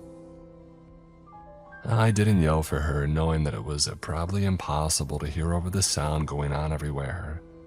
That was going to be a problem for me too, though, since there's no way that I'll be able to hear one of those things if they start sneaking up on me. The most terrifying thing about being out here exposed is the cycle of day and night. One moment it's bright and I can see the entire city around me. The next it's nearly pitch black, with barely any light coming from the lamps lighting the street. It's like all the illumination from them is contained in a single sphere, maybe a 6-foot radius, and outside that there's nothing. No gradient light, not even a speck of visibility. Just darkness in the purest form. I walked for a few cycles of day and night, crossing streets that I was familiar with back home, but seemed like a foreign land here and now. Familiar signage from present day was gone, replaced by faint memories of a time long past, when things were more simple and I didn't have worries like I do now. Honestly, if it weren't for all the terrors that I've encountered, this didn't seem like such a bad place to be. No worrying about others, the constant chase for money to stay comfortable and alive. It could be paradise here. Though I don't think Avaris would ever let it stay that way if they had any say in it. No, as soon as they figured out a safe way to travel between, they would simply sell it off for tourists to come visit. I can see it now, and get a taste of a simpler time, with that awful neon splash that the 90s were known for. They were going to sell nostalgia for a bottom line, even if it meant those that were visiting might come across a gruesome death. I keep moving. I peeked around every corner and every intersection, staying vigilant for any of those things that might show up. Nothing though. Finally, a couple blocks from the tower, I was so close. Up ahead of me, I saw her. The sun had just come out again and she was standing at the base of the North Tower, just looking up towards the building reaching high into the digital sky. "Julie!" I shouted, hoping to get her attention. The sounds had changed again. Now instead of a loud plane engine, we were getting deafening music. Something that sounded like it would play in a mall elevator. Heck, it sounded like it was coming out of a busted elevator speaker even. Tinny and staticky with the worst balancing of any sound mix that I had ever heard. Julie must have heard me through it though, because she finally turned to look as I ran up. "I can't do it," she said. I didn't know what she meant by that, but as I got closer, she ran into the building, leaving me on the street. The music swelled now, buzzing and popping in my ears as I followed her in. The lobby hit me with another rush of familiarity that almost stopped me in my tracks. Tan walls, flags not hanging from them above but painted on to look as if they were hanging up on poles, and the stairs leading to the upper floor were so welcoming, yet so unlike what I remembered when I was a kid. The nostalgia washed over me for a moment, the music growing louder as it almost told me to stay here, in familiar bliss where none of my problems mattered. I swear there was something under the static tone, telling me to just stay still and waste away here, that life outside of the back rooms was nothing to worry about anymore. But then the elevator dinged, bringing me back to reality, and I saw Julie ducking through the doors. "Stop!" I shouted, trying to catch up with her, but she was gone. I hit the button, bringing another elevator down and stepping in. The only options, ground floor and observation deck, appeared on the button pad inside. With no other choice, I followed her up, praying that I made it in time. The rooftop here was much like the one back at the Avaris building, totally devoid of anything that you would expect from being this high up in the air. No wind, no cold air, just the still silent world other than for that music playing. Julie was already standing at the observation railing, looking like she was ready to jump over and head to the edge of the building at any moment, and jump all the way back down. "He jumped," she said as I caught up to stand beside her, tears in her eyes and voice shaking. "I know a lot of people don't know what happened to the family they lost that day, but I saw him on TV. He was one of the jumpers. I never really got to say goodbye." "Hey, I know," was all that I could manage to say. How do you even try to comfort somebody in this situation? I just put a hand on her shoulder, trying to offer any solidarity that I could. We stood there for a few minutes, staring out at the New York skyline. Not that there was much to see. The detail of the city was non-existent, just blank textures pasted onto giant blocks for buildings. The horizon was nothing, only a flat blue, indistinguishable between sky and sea. "What do you think happened here?" she asked now, taking me by surprise. "Honestly, no clue so far. You have any ideas?" I answered.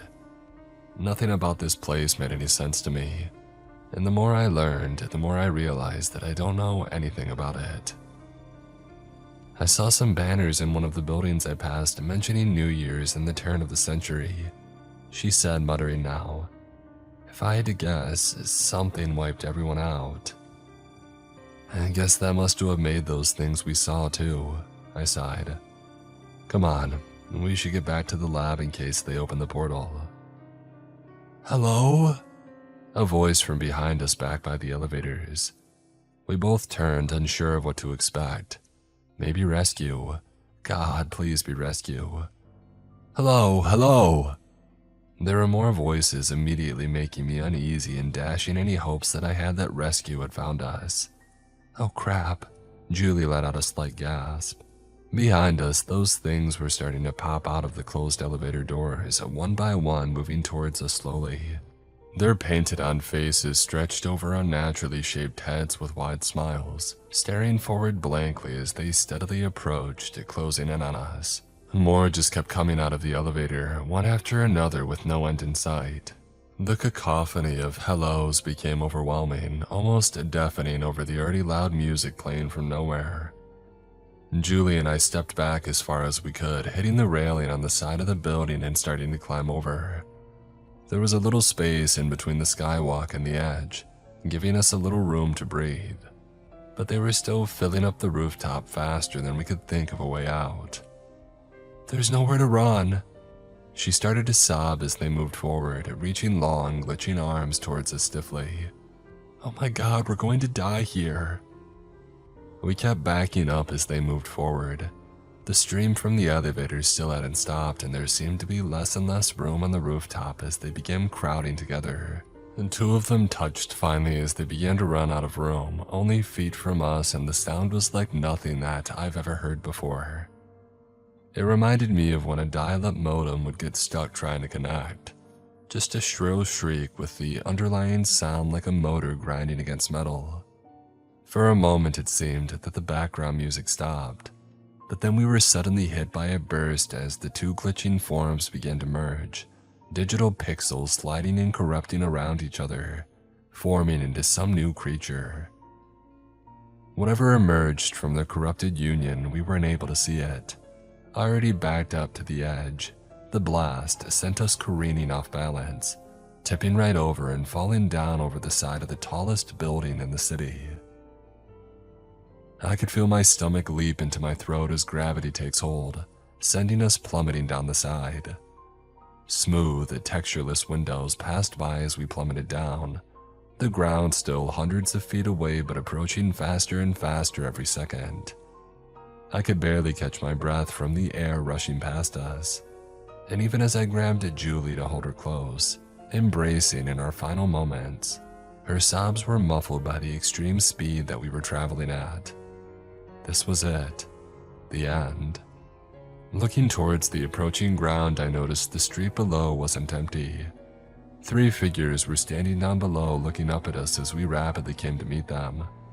From the speed that we were going, I couldn't make out their faces, but they didn't look like the things up above. Could help if finally arrived from base camp. God, what a joke if they finally came to get us while we were falling to our deaths. One of them raised a hand towards us as we approached, now only feet from the ground. I couldn't see if he was holding anything, but he swiped his hand through the air like cutting through something invisible. My stomach leapt from my mouth with nausea as I was suddenly stopped, now sitting on solid ground in one piece, not splattered all over the place like I expected to be. Looking up, I could still hear the incessant hellos and the grinding of a blended dial-up modem as the things began falling over the edge of the roof above.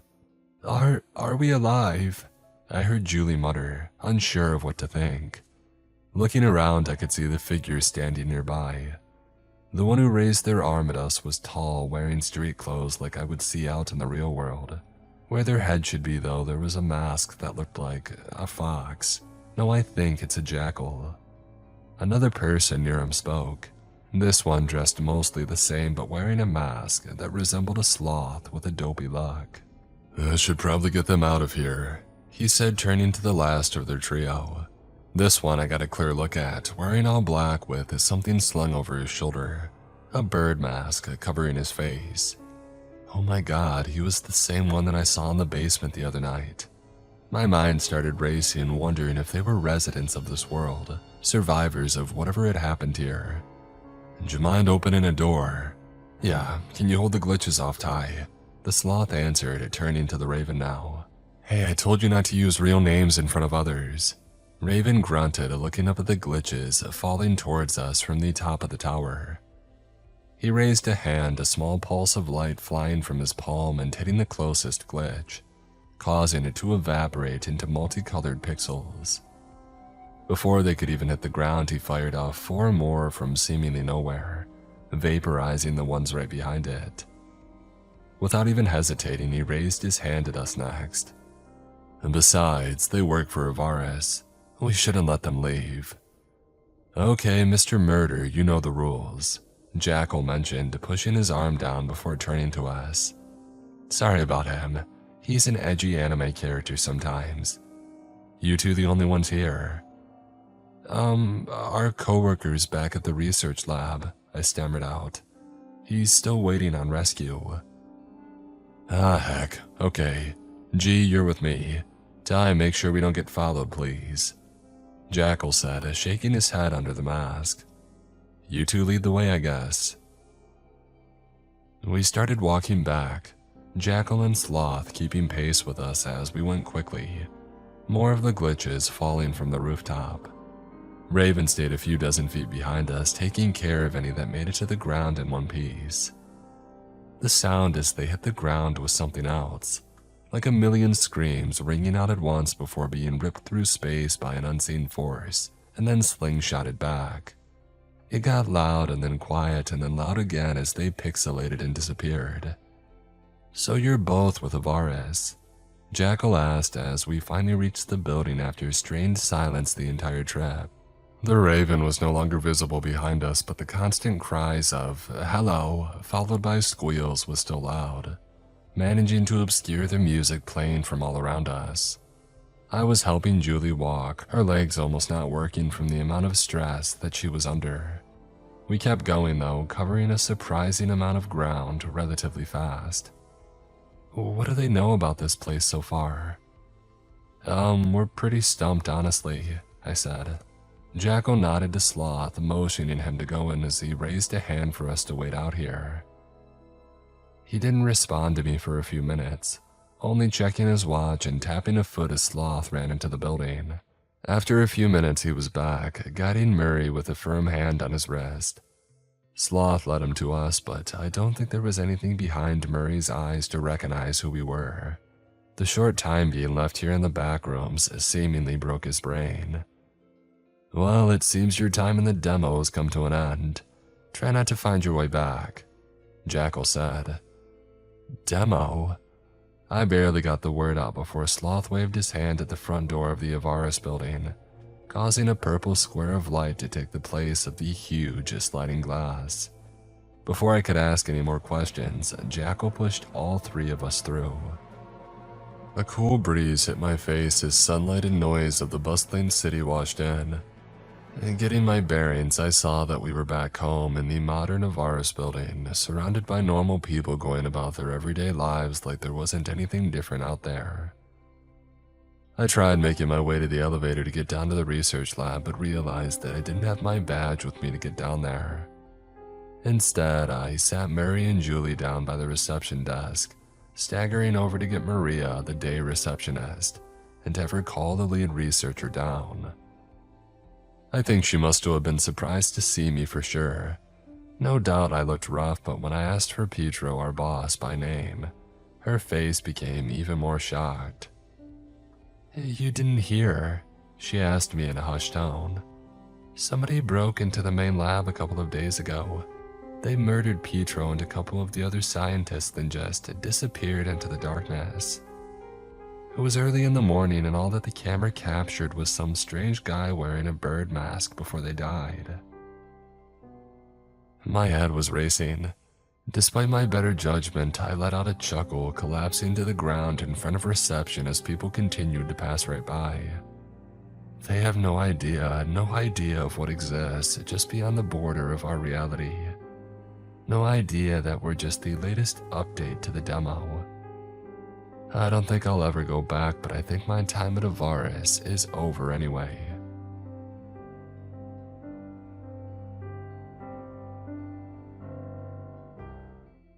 This episode is sponsored by BetterHelp. You know, we talk a lot about scary things around here, but sometimes the hardest thing to face isn't what's hiding in the dark. It's admitting when we need a little help. And BetterHelp's 2026 State of Stigma report really stood out to me.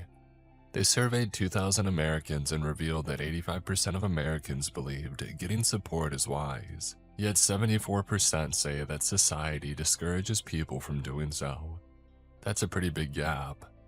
Most of us agree there's nothing wrong with asking for help, but a lot of people still hesitate because of how they think they'll be perceived. Maybe the best way to change that is simply encouraging the people we care about and reminding them that it's okay to reach out when they need it.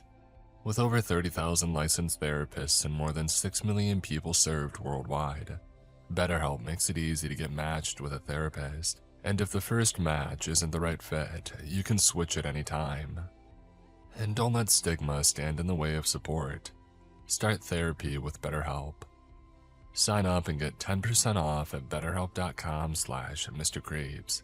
That's BETTERHELP.com/Mr. Creeps.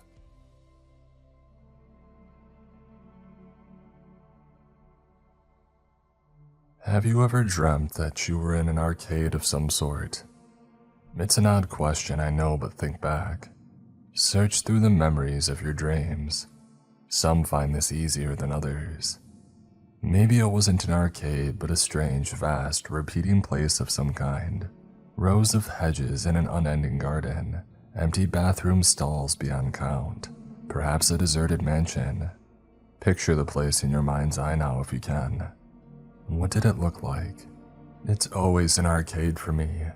The games stretch on and on and on, machines beyond count, all cramped closely together, shining brightly in the relative gloom of the hall.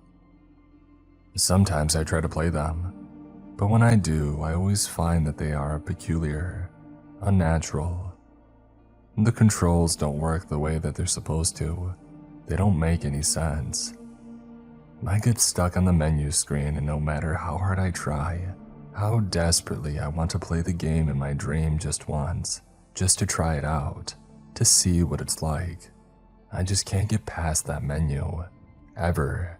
It won't let me. Are there any windows in your dream place? There are never any windows for me.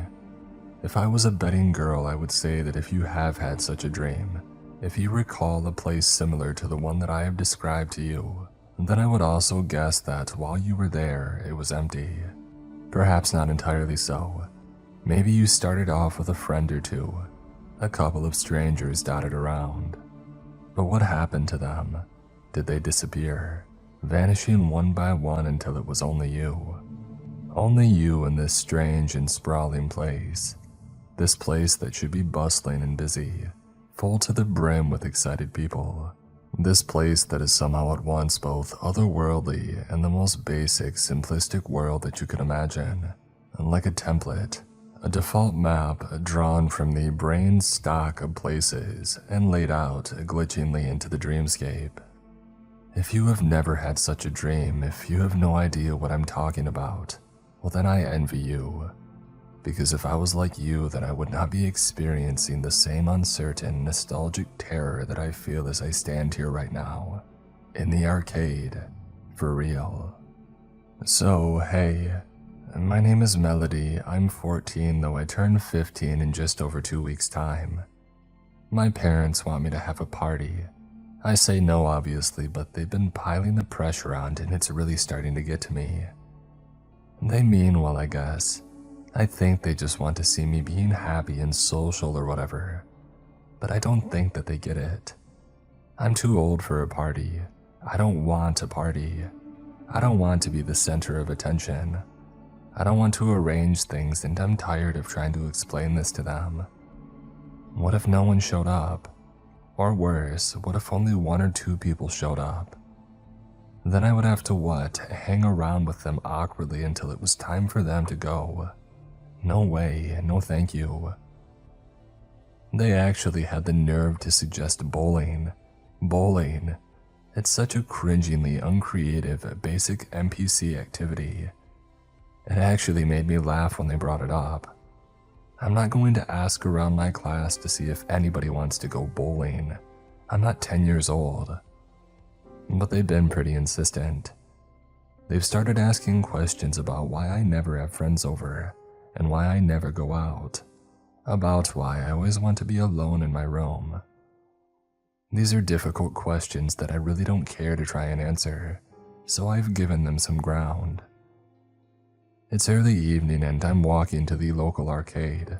They have a bowling alley there. I told my parents that I would check it out and that I would think about it. That was a lie, of course. I'm not going to think about it. I've already thought about it. But since I'm out of the house, I may as well walk to the arcade anyway. It gives me something to do.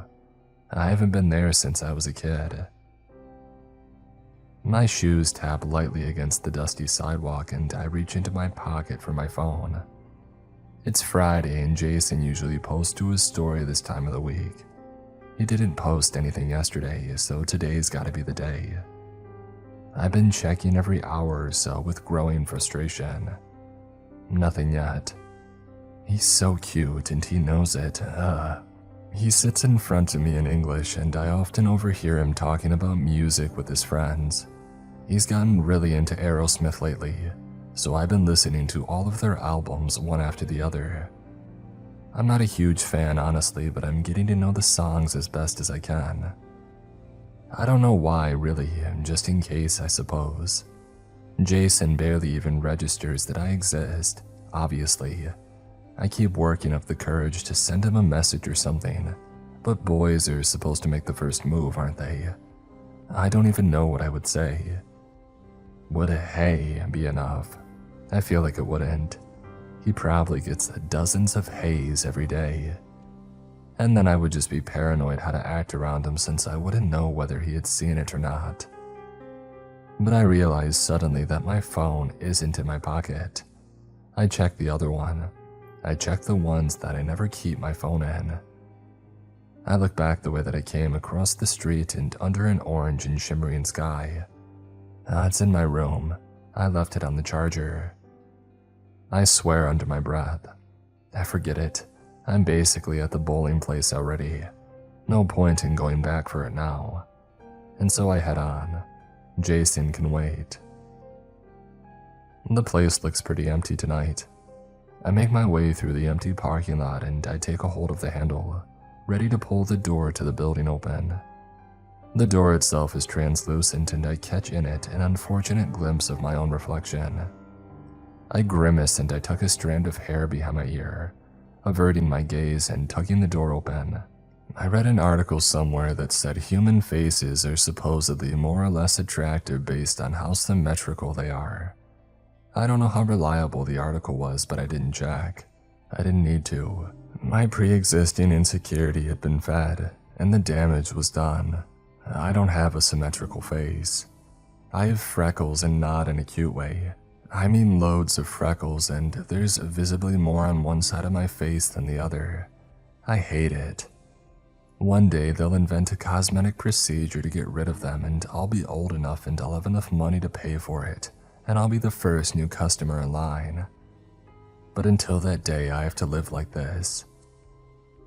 I also have heterochromia, which means that my eyes are two different colors. One is blue and the other is a kind of light brown or green. And no, I don't care what you're thinking, it doesn't make me beautiful. I hate it, I'm not an anime character. I just want to be normal.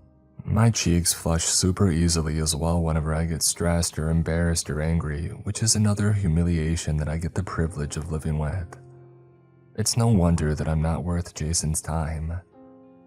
My upper arm itches suddenly. I scratch it and wince, biting my lip as I step into the building. I had hoped that on a Friday evening the place would be busy. Makes me less conspicuous and less obviously alone. But as the parking lot had foretold, it's dead. The carpet in here is blue with a little repeating red, yellow, orange pattern across it over and over. A little ways ahead is the main desk. The only employee working on it is a girl a few years older than me in a green cap, messing around on her phone. She hasn't even noticed me come in. Beyond the desk is the actual bowling alley.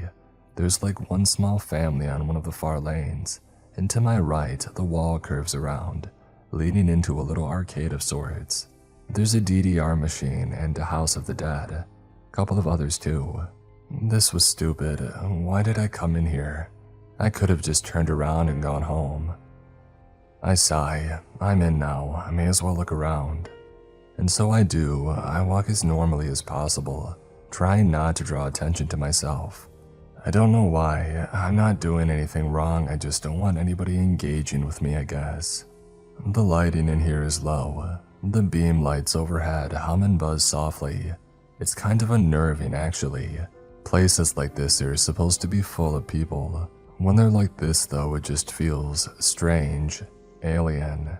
You may have experienced this sensation if you've ever stayed overnight in an airport when nobody else is around, or if you've had to set up for or clean up a place where folks like to gather in large numbers. As I walk amongst the arcade games, I realize in the moment that they don't seem to be all that inviting. They're failing in their most basic task as arcade machines. They don't seem fun, they seem demanding, desperate even. I watch a row of lights flicker around the edge of one such game. Neon buttons flash pleadingly in the relative shadow of this corner of the building. Tragic. A sudden, distorted scream makes me jump and spin around in fright, but it's just a stupid sound effect from House of the Dead. I'm an idiot. I blush and glance around to make sure that nobody saw, but there's nobody even nearby. I can't even see the girl behind the desk from here. My heart rate begins to steady and I shake my head. This is so dumb. What am I doing? I'm gonna head to the bathroom and then go home. I need to come up with a good excuse for my parents. I'm trying to avoid looking up at my reflection as I wash my hands, but I can't help it. A quick glance up. That's all that it takes. I scowl and irritably brush that loose strand of hair back behind my ear and I push out of the lady's door. And that's when I see it. A door, a new door. One that doesn't really make sense. The bathrooms are tucked away in a side corridor off from the modest arcade. But I swear that I hadn't seen this particular door on the way in. I would have remembered it, surely, based on how strange it was. But then again, maybe not. At first glance, it doesn't seem all that unusual at all. It's the same size, shape, and style as all the other doors in this little corridor. But this one seems to be both open and closed at the same time. I take a curious step closer. There is only one doorway and the door is quite clearly closed. But then attached to the very same hinges, there's another door, one which is held wide open. What? I take another step closer right up to it, and I can't say why exactly, but my heart starts beating fast, really fast, like it did before. My lips go dry, but I can't turn away. There's something going on here, I know it, something secret. I shoot a quick glance behind. This is so unlike me. What if I'm not supposed to go back there? I might get in trouble. But these thoughts don't stop me from putting a hand on the door, the closed part, and they don't stop me from pushing through. And now you're up to speed. I told you at the beginning where I find myself now. A massive, sprawling arcade. Row after long row of unfamiliar games all stacked tightly together. Glittering, shimmering lights in an otherwise gloomy hall, though to call it a hallway would be an insult. The roof is low, but the walls are far.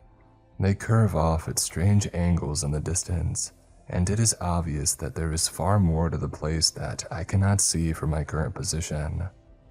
The walls are the same shade of deep blue. There is a very simple repeating geometric pattern of red and yellow that follows along around the wall's base. There are no windows, and there are no people, and I hate it. I can feel myself start to hyperventilate. My arm stings. I squeeze it and I turn to head back through the door. I push through it, but there is no way out. It doesn't lead anywhere. It just leads to a single cubicle restroom. A toilet to sink, that's it. There's no corridor. Shocked, horrified, I look all around the room. But it's tiny, it's obvious. There's no way back. I turn and stare at the expanse before me as my blood pounds in my ears. The machines whir, and the lights flicker in the distance.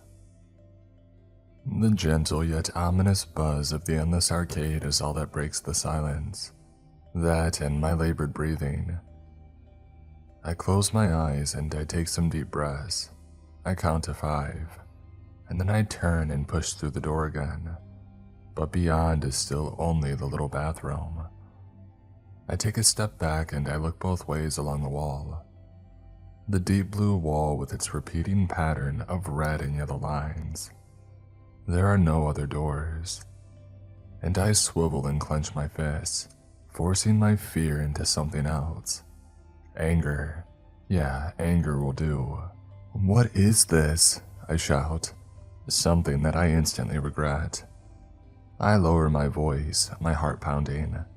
What is going on? Is this a joke? Is it like a prank? Because if it is, it's not funny. I summon the courage to raise my voice one more time. It's not funny. But I receive no retort, no answer, nothing. Alright, fine, I'm pretty sure that I'm not dreaming. So there's some real weird stuff going on here. Let's see what it has to offer. Screw it. I say that last part out loud. Yeah, screw it. Still very much on edge, but with my breathing coming under control, I flick my hair from my face and clench my fists, marching across the carpeted floor and down a couple of small steps and up to the edge of the colossal arcade complex. Some of the machines are shorter than me, some are taller, but they are all stacked tightly and claustrophobically together in long, long rows, glittering in the gloom, whirring, beeping and jingling. Walking down one of the rows, I can't help but shiver. It's not cold in here, but the deja vu is way too much. I feel like I've been here before. Not in this exact place perhaps, but close. I'm trapped in a place like this one in one of my reoccurring dreams. Sometimes I find a mirror in my teeth that start to come loose. Sometimes I end up in an exam hall and I realize that I've failed to study for my finals and it's time to take them. Everyone else is nearly finished, but I still haven't even started. I don't know what to write. I shake my head and tighten my jaw, forcing the bitter memories away. The dreams with Jason were the ones that I always hoped for, though they were far more painful in the mornings when I woke up. One of the machines laughs at me. I stop and turn to my right. It giggles and another strange, distorted, pre-recorded laugh warbles into the mix of the surrounding sounds. I don't recognize it. It looks like something that you would find in Japan, Tokyo or something. It's got a huge wheel attached to the top, only half visible. The rest hidden behind a pale blue flickering screen. Curious tubes and buttons adorn the front, and a panel covered in handprint sensors sticks out from the left. I've never seen anything like it. I have no idea how you're even supposed to play. I step closer. There's some text on the flickering screen. It's small though. Squinting, it looks like English. But every time the screen glitches, the screen quality changes. Some of the letters stop looking like English. They stop looking like anything. It's constantly shifting, changing. I can't read it. I don't see anywhere to put money in, and so I press one of the buttons. The screen changes to yellow and the handprints alight. A jaunty, unsettling tune plays from the machine as the wheel starts to spin, slowly at first and then faster and faster. Most of the buttons are smooth circles, but one of them is a kind of rectangle shape, silver and sharper edged. This one lights up red for a second and I slap it instinctively. The machine rewards me with a chime of success, and the wheel starts spinning faster. I wonder if I'm supposed to do anything with the handprints. I press my own hand up to one of them and the machine makes a noise, but nothing seems to happen. The silver button lights up red again and I smack it. Again I smack it. Again and again. The wheel keeps spinning faster, and there seems to be instructions flashing on the screen, but I still can't make them out. Whenever I try to focus on the words, they change and disappear. The loudest chime so far sounds excitedly, and the rectangle lights up red. I smack it hard, but nothing happens. Did that one count? I press it again, but still nothing. Is the machine jammed? I keep pressing it again and again in frustration, but I get no more reaction from the machine. A disappointed burst of notes plays from the arcade game, and one by one the buttons go dark. The wheel starts to slow, until it grinds to an eventual halt, and it fades into silence, and then it seems to shut off completely. It won't respond to any further touches. Weird. I force myself to detach, to laugh and to move on, but it comes out sounding hollow. I try a few more of the machines along my way and they're all totally unique, and none of them make sense. I don't understand a single one of them, and I can't work out how to play. It's maddening, but whatever. I don't care for arcade games anyway. I used to when I was a kid, but not anymore. I march on, my anger growing. What did I do to end up in a place like this? This matrix glitch. The lights above and around me flicker. I notice some of them in the far distance go out. And up ahead, I can see an end to the arcade. The walls are still far, sticking out in strange places, jutting into the complex at weird angles, all with that same curious pattern painted across them. Deep blue, and then in the lower quarter, the bottom fourth, thin red and yellow lines, intersecting in the same way over and over again. Very 90s. As I leave the sprawling corridors of arcade machines behind, I find myself in what seems to be an empty theater complex. No desks, no popcorn stands. It feels like I'm in the lobby, I guess, but I'm not sure why. I don't even know why theater sprang to mind. There are no cardboard cutouts, no movie posters, nothing like that. Just open floor and wall. There are some more doors further ahead though, so I head towards one. The walls that stick out cast long rectangular shadows across the dark floor. I pass one such wall and something catches my eye. I start in terror. There are people in the corner. Jesus! Heart pounding, blood cold, I stare at the figures. There's 3 of them just stood in silence in the shadow of the wall. Hello? I call out to them cautiously. No response. I gather my courage and slowly make my way over to them.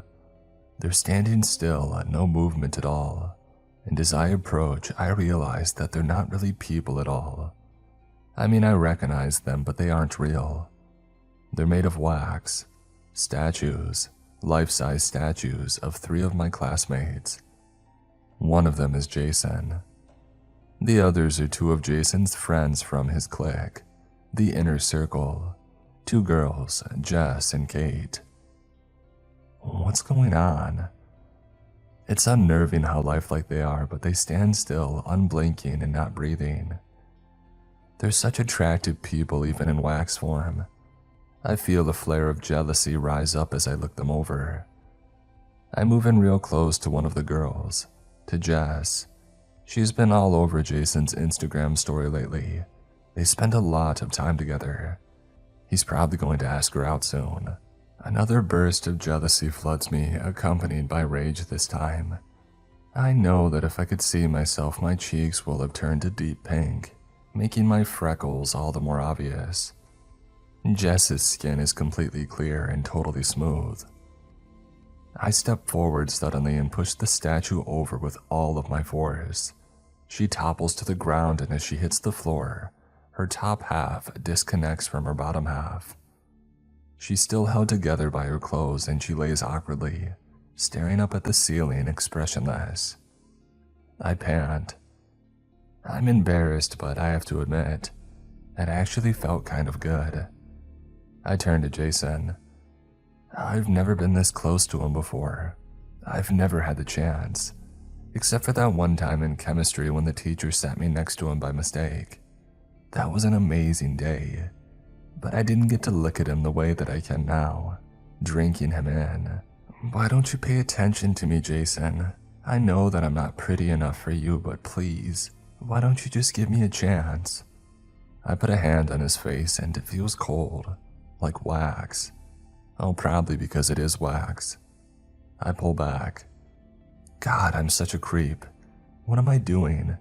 Yeah, it's a good thing that nobody's here to see me. But these statues, were they made for me? I mean, they must have been.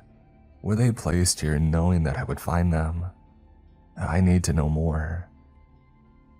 I look down for a second time, down at the broken statue of Jess splayed awkwardly against the carpet. I start to feel a little bad for it. I make a movement to bend down and to try and pick her up, but as I do so, I notice something in the corner, tucked in shadow beneath the 2 walls. A corner of the carpet has come away from the floor. I'm not sure why exactly, but a sudden gnawing urge to go and pull it up a bit further overcomes me.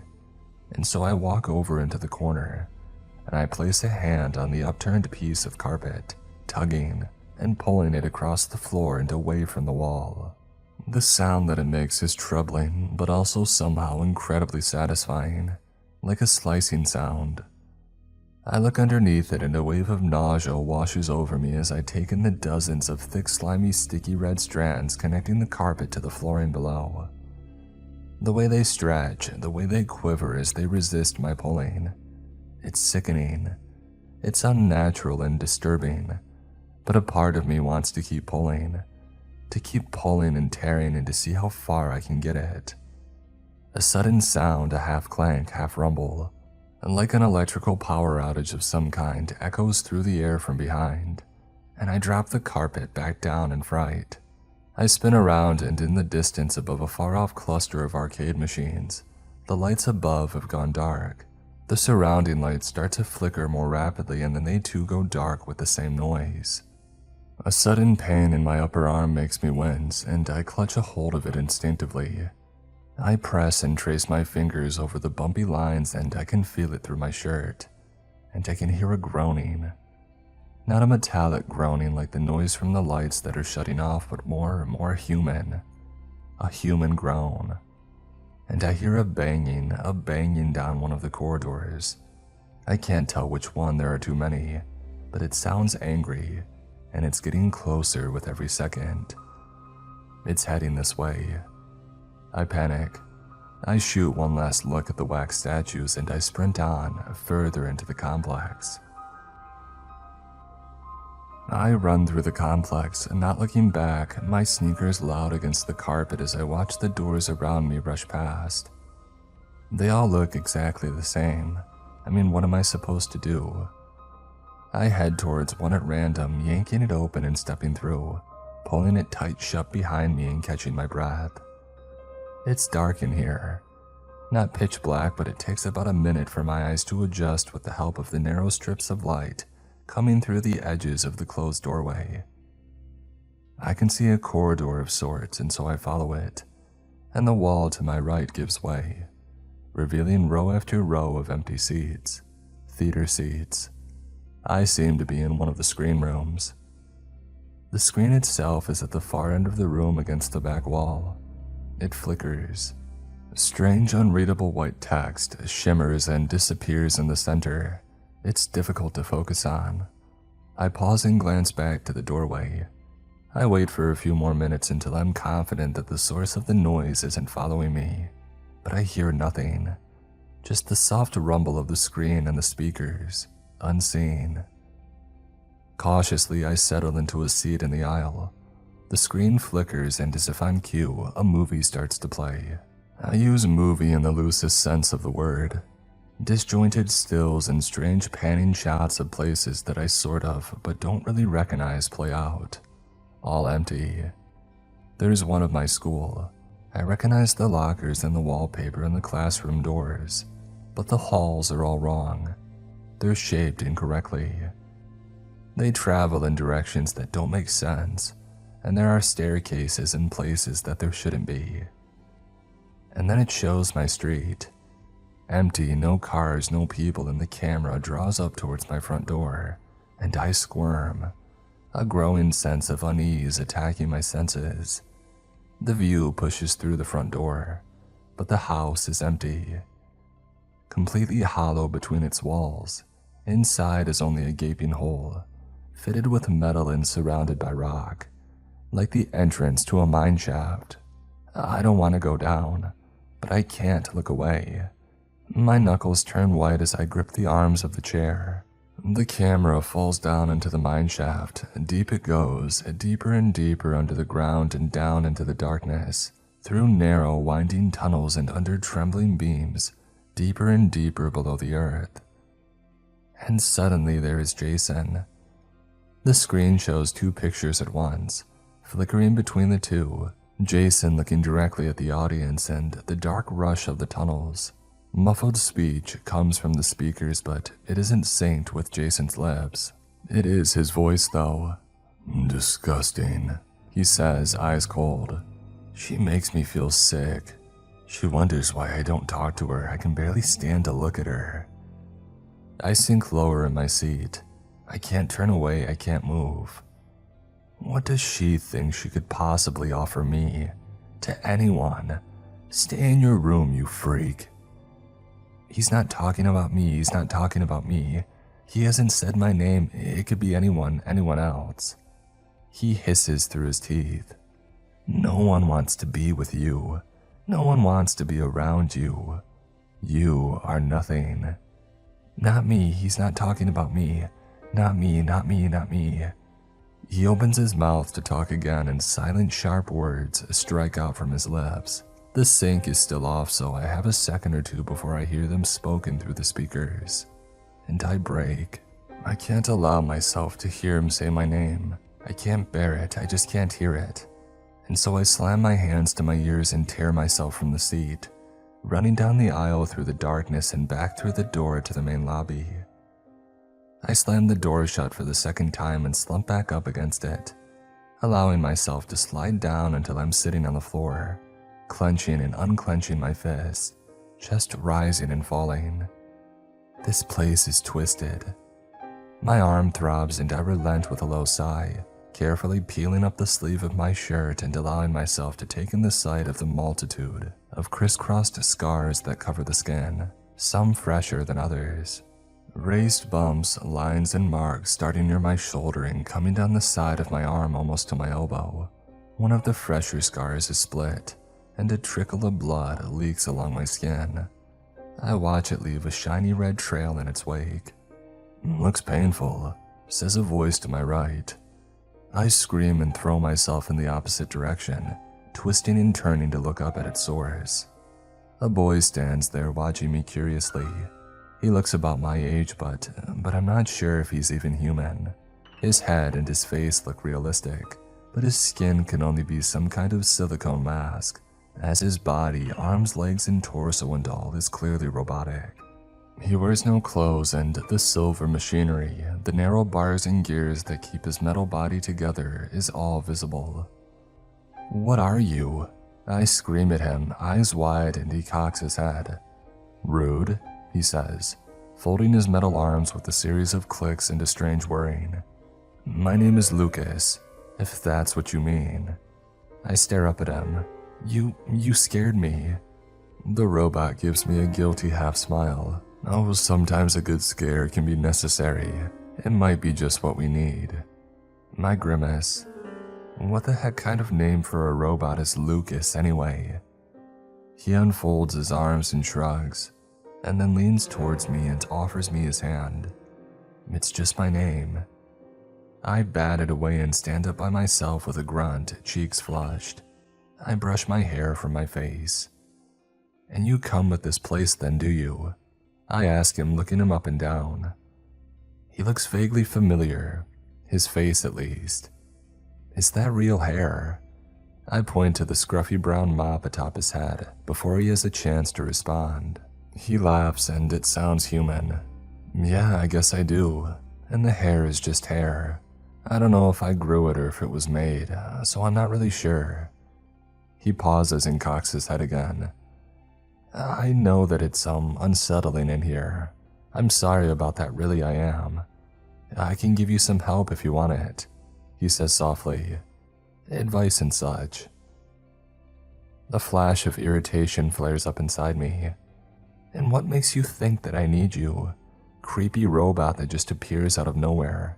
No offense, but I mean, what am I supposed to make of you? Of all this? Is it a dream? Is this place real?" Lucas looks at me sadly. "Oh, it's not a dream, Melody, not wholly," he says, "and it's far more real than I would prefer." The implication that I'm supposed to be impressed or concerned that he knows my name irritates me further, and while I am a little unnerved, I'm not going to show any weakness. "And what, you're supposed to be my spirit guide or something?" I snort and turn and head further down a strip of corridor that runs away from the lobby. I call back over my shoulder. "I'm going this way. You're welcome to come along if you want. Doesn't make a difference to me." "Hey," the robot calls out. I hear the mechanisms in his legs clanking as he catches up to me. Wait up, all right. He falls into step alongside me and we walk together in silence for a while. Maybe 10 minutes or more down long, strange corridors, all with the same dark blue walls with the little repeated pattern of red and yellow across the bottom. I open some doors along the way. They all seem to have theater screens behind them, though the screens themselves, if I'm in a position to see them from the doorway, only show that curious, unreadable text. We find ourselves eventually in a wide and open hall. Up a couple of small steps on a podium in the middle is a tall, towering cylinder, full of clear water and descending through and above the ceiling. Bubbles rise up steadily from the base in a continuous stream, disappearing eventually out of sight. I hear a clicking and a whirring of gears as a robot boy stirs beside me. It's quiet in here. Softly he speaks. So, do you want to talk about those cuts on your arm, Melody? He asks. No, I do not, I reply, walking away from him. It's really none of your business, no matter what you are. I'm the perfect person to talk it through with, he says, following me. I'm a robot. You're not convinced that I'm even real anyway. Just humor me. What do you care? I don't, Lucas replies, which does actually make me stop. I turn to him. I'm just curious is all, he continues. Not having skin, I don't really understand the appeal. I chew my tongue, taking the robot in. He really is a strange-looking creature in his head. I swear that I've seen that face somewhere before. Fine, I say quietly, sighing and sitting down onto one of the raised steps, chewing a little on the corner of my thumbnail. The boy sits cross-legged on the floor in front of me with a series of clicks and metallic taps. I can feel myself beginning to flush and I look away. Not even human and I can't look it in the eye. Pathetic. It's just, it feels good kind of. Like I'm actually in control of something, you know. Like, screw you, universe. I have the power to do this and there's nothing that you can do to stop me. It's stupid, I know. The robot says nothing. It calms me, it helps me focus kind of. Plus I hate the way that I look and it feels good to punish my body, I suppose. I can feel my face burning. I still choose not to meet the robot's hauntingly human eyes. He speaks. That's interesting. So why doesn't everybody do it? I get angry. Well, because it's stupid and dangerous. It's an awful, awful thing to do. I'm not an idiot, okay? You don't have to treat me like a kid. I know that I shouldn't do it, but I'm not hurting anybody else, so what difference does it make? What do your parents say? Are you joking? I haven't told them, obviously. They'll think that I'm insane. They wouldn't understand. I can feel tears brimming in my eyes, which only makes me angrier. I swallow and I try to hold them back, wiping my face desperately to prevent them from spilling down my cheeks. They'll hate me. They'll stress out about what they did wrong and how they failed me. They can be real intrusive morons sometimes, but they don't deserve that. The robot cocks his head with a little click but says nothing. The air turns cold all of a sudden. Worse than cold actually, biting. Like I'm surrounded by ice. I shiver and gasp at the sudden drop in temperature, and a cloud of breath forms and disperses in front of my face. The lights above begin to flicker. A groan, a great creaking, metallic and alien echoes from beyond, and a thin, lightning-shaped crack appears in the room's centerpiece, the great glass cylinder. The robot rises quickly to his feet, looking up and away at the ceiling, brow furrowed.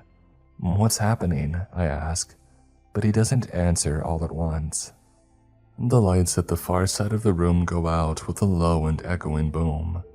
The floor and walls below it are plunged into darkness. It's time to go, the robot replies. Unless you don't want to listen to my advice, that is. Another light goes out a little closer and I decide to listen. Fine, I say. Let's go. I'm listening to you right now, alright? Let's go. Something about the darkness, it scares me, it terrifies me in fact. If I squint, I can just about see the carpet at the edge of the darkness starting to curl, starting to come unstuck from the wall, leaking, that same thick sticky red substance oozing out from it. It makes me feel all sorts of strange and conflicting emotions, but right now fear is the strongest. Where do you want to go? The robot asks. What kind of question is that? Onwards, I guess? I need to know more. I need to understand what this place is. It was made for me, I'm sure of it. Lead me on. And then, please, I add. And so the robot grabs my hand and he drags me on down a nearby corridor. And together we run as the lights go dark in the distance behind. My heart races as the robot pulls me through the corridor. My heavy breathing is like steam in the cold air.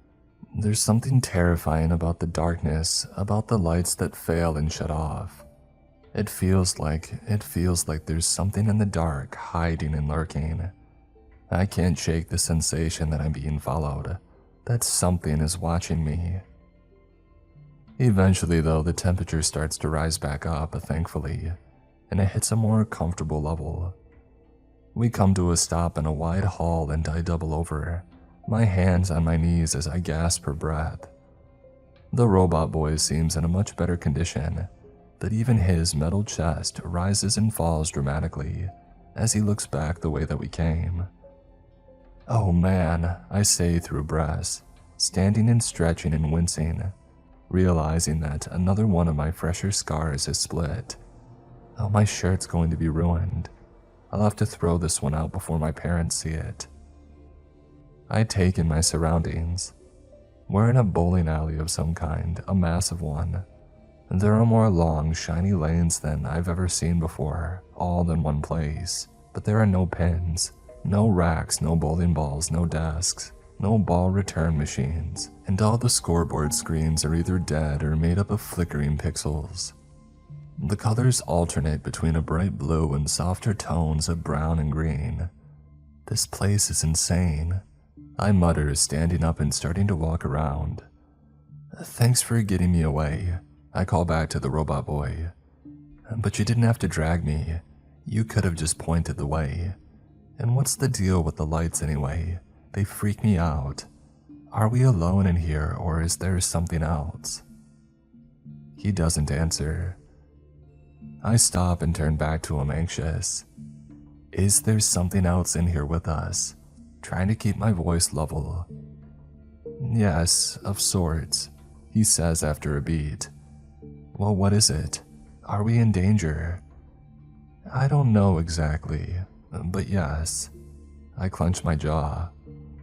Where do you want to go from here? He asks. I don't know what you mean.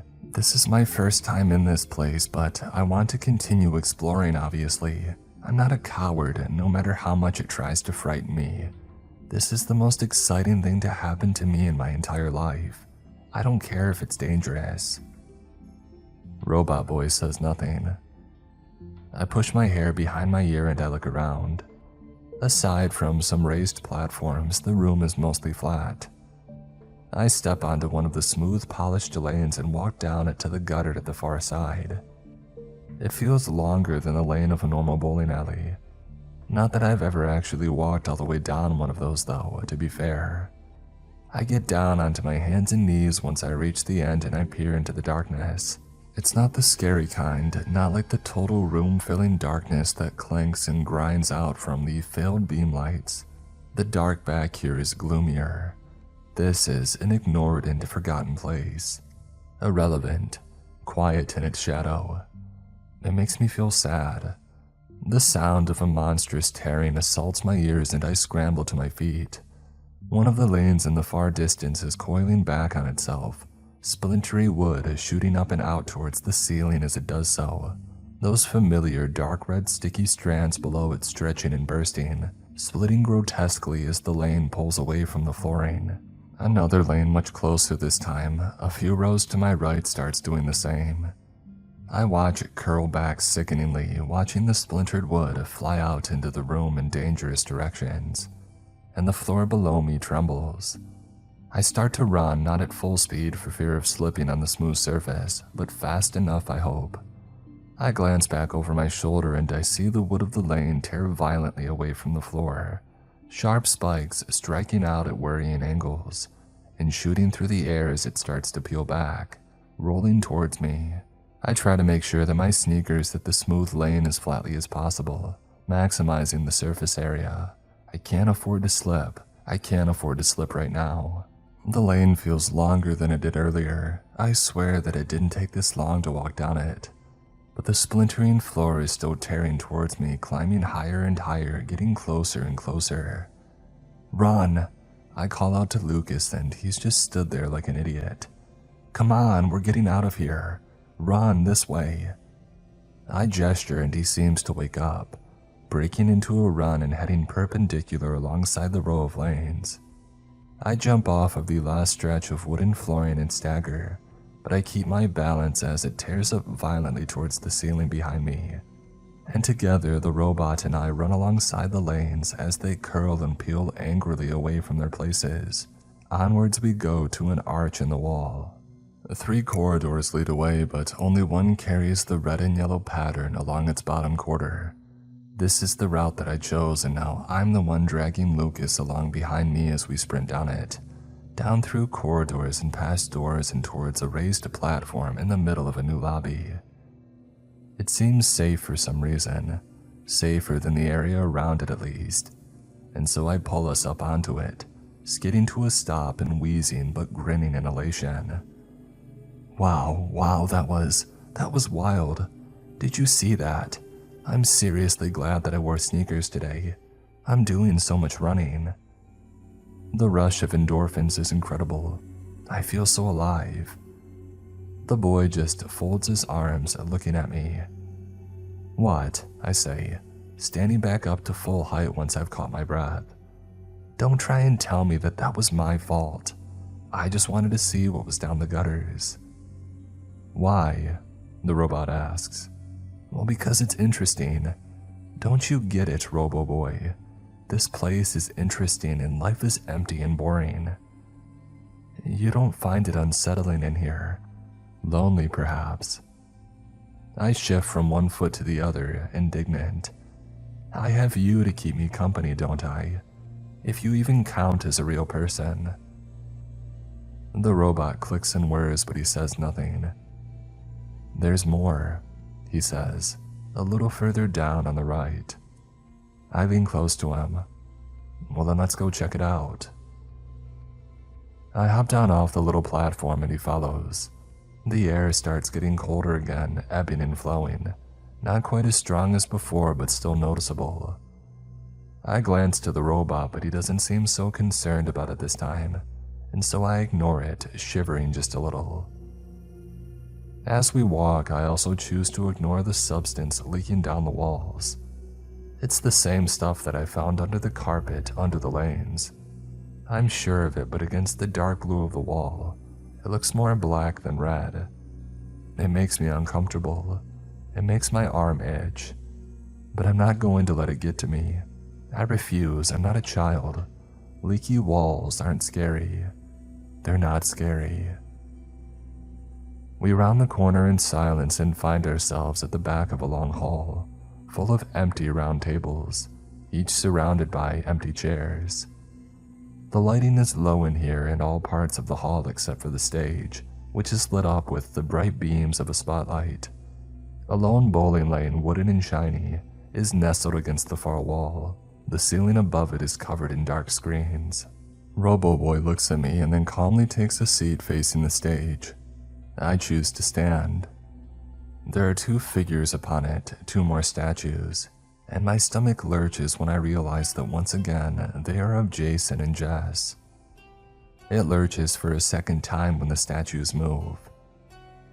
If you've ever seen the animatronics at Disney World, the President's Show, that kind of thing, then you know how they looked. Some real uncanny valley level stuff. A distorted tune, one not dissimilar to the one played by the first arcade machine, rings out from hidden speakers, and the animatronics on stage turn to stare out at the audience. My heart beats fast and I take a step closer to Robot Boy. The statues of Jason and Jess come together. The walls leak. The music plays. They dance together awkwardly at first and then more smoothly. Jason steps closer and Jess melts under his embrace. Not literally, but the chemistry programmed into them is obvious. The music becomes more natural and more emotional, and they dance together with great ease, looking into each other's eyes. They're wearing what looks like prom clothes. I feel sick. The music builds to a crescendo and a large screen behind them, previously hidden in shadow, jumps to life.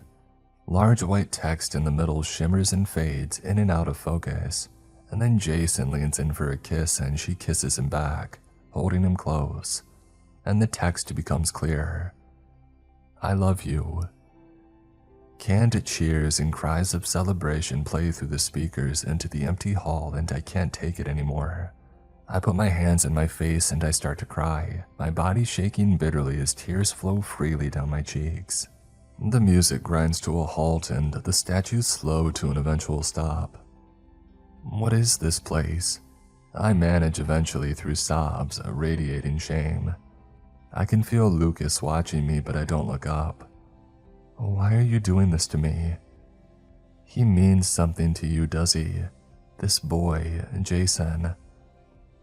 I look up at the robot, his form bleary through my shimmering eyes. Of course he does, you know that he does. He's perfect. He's perfect and I'm worthless. I'm nothing. I'm not worth his time. And do you recognize me, Melody? The robot asks, standing up now with soft whirs and clicks. I wipe my face. What do you mean? The form that I've chosen. Do you recognize me or do you not? I look at him and I think hard. You do look familiar, but I don't know where from. I'm a boy in 3 of your classes. I sit behind you in history. Oh, I knew that I recognized you. What's your name? What's his name? The robot cocks his head sadly. I told you, Melody, Lucas.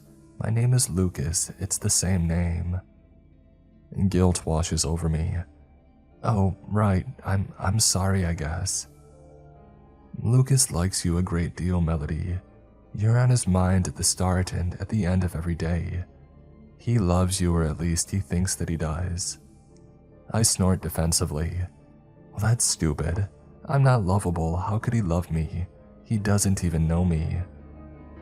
The robot's eyes flash. Exactly, Melody, exactly. You're a hypocrite. I feel my cheeks flush bright once more. Excuse me, I retort angrily. I barely even know that this guy exists. You can't expect me to like him back if... If what, Melody? The robot version of Lucas asks, stepping closer still. Gears turn and clank softly in his neck. I quiet. If he doesn't even make the effort to speak to me. The robot says nothing and neither do I. After a moment, he folds his arms. What indication have you ever given Jason that you want to get to know him? That's not fair.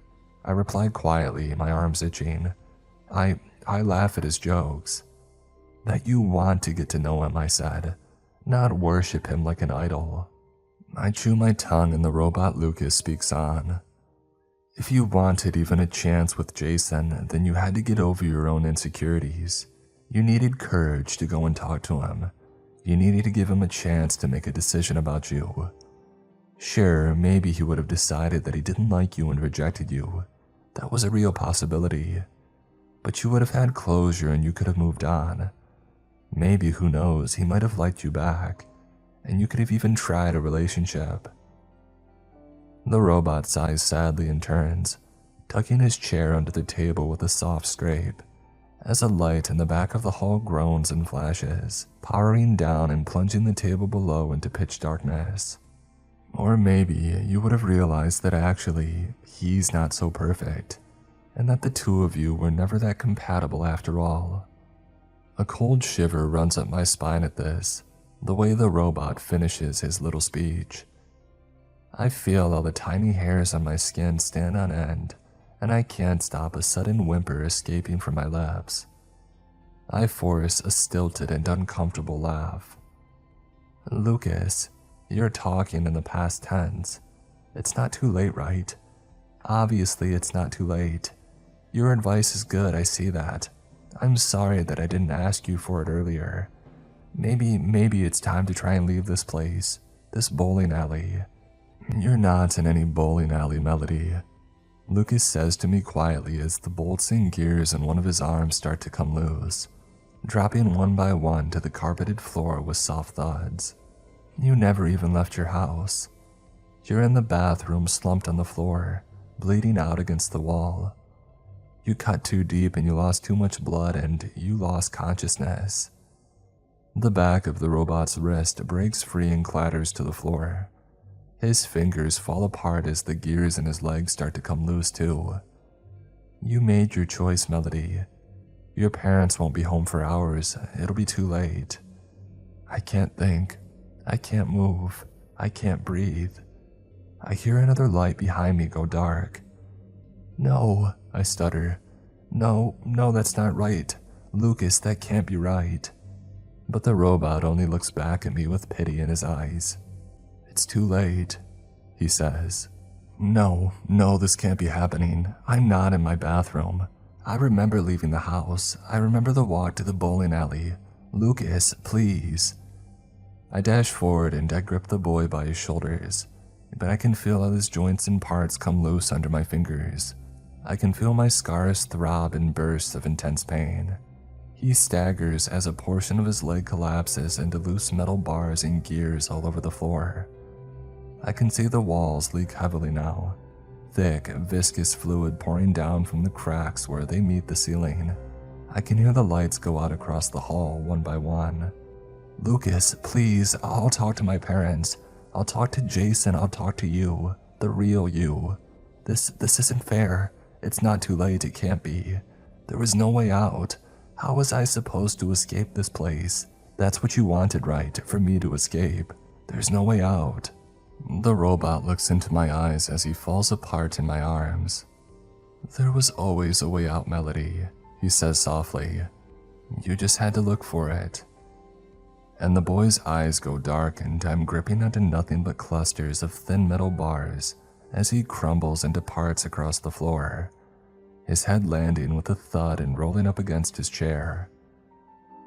I drop the pieces of metal and drag my fingers over my face and through my hair, the full force of my isolation, this return to total loneliness, hitting me at once like a fist to the stomach. I swivel watching the animatronic statues collapse themselves. The carpet starts to peel back at the edges. Lights clank loudly into darkness, the area below them vanishing into the void. No, it can't end like this. It just can't. And in this terrible moment, the value of my life becomes clear. I see it all, and it is too late.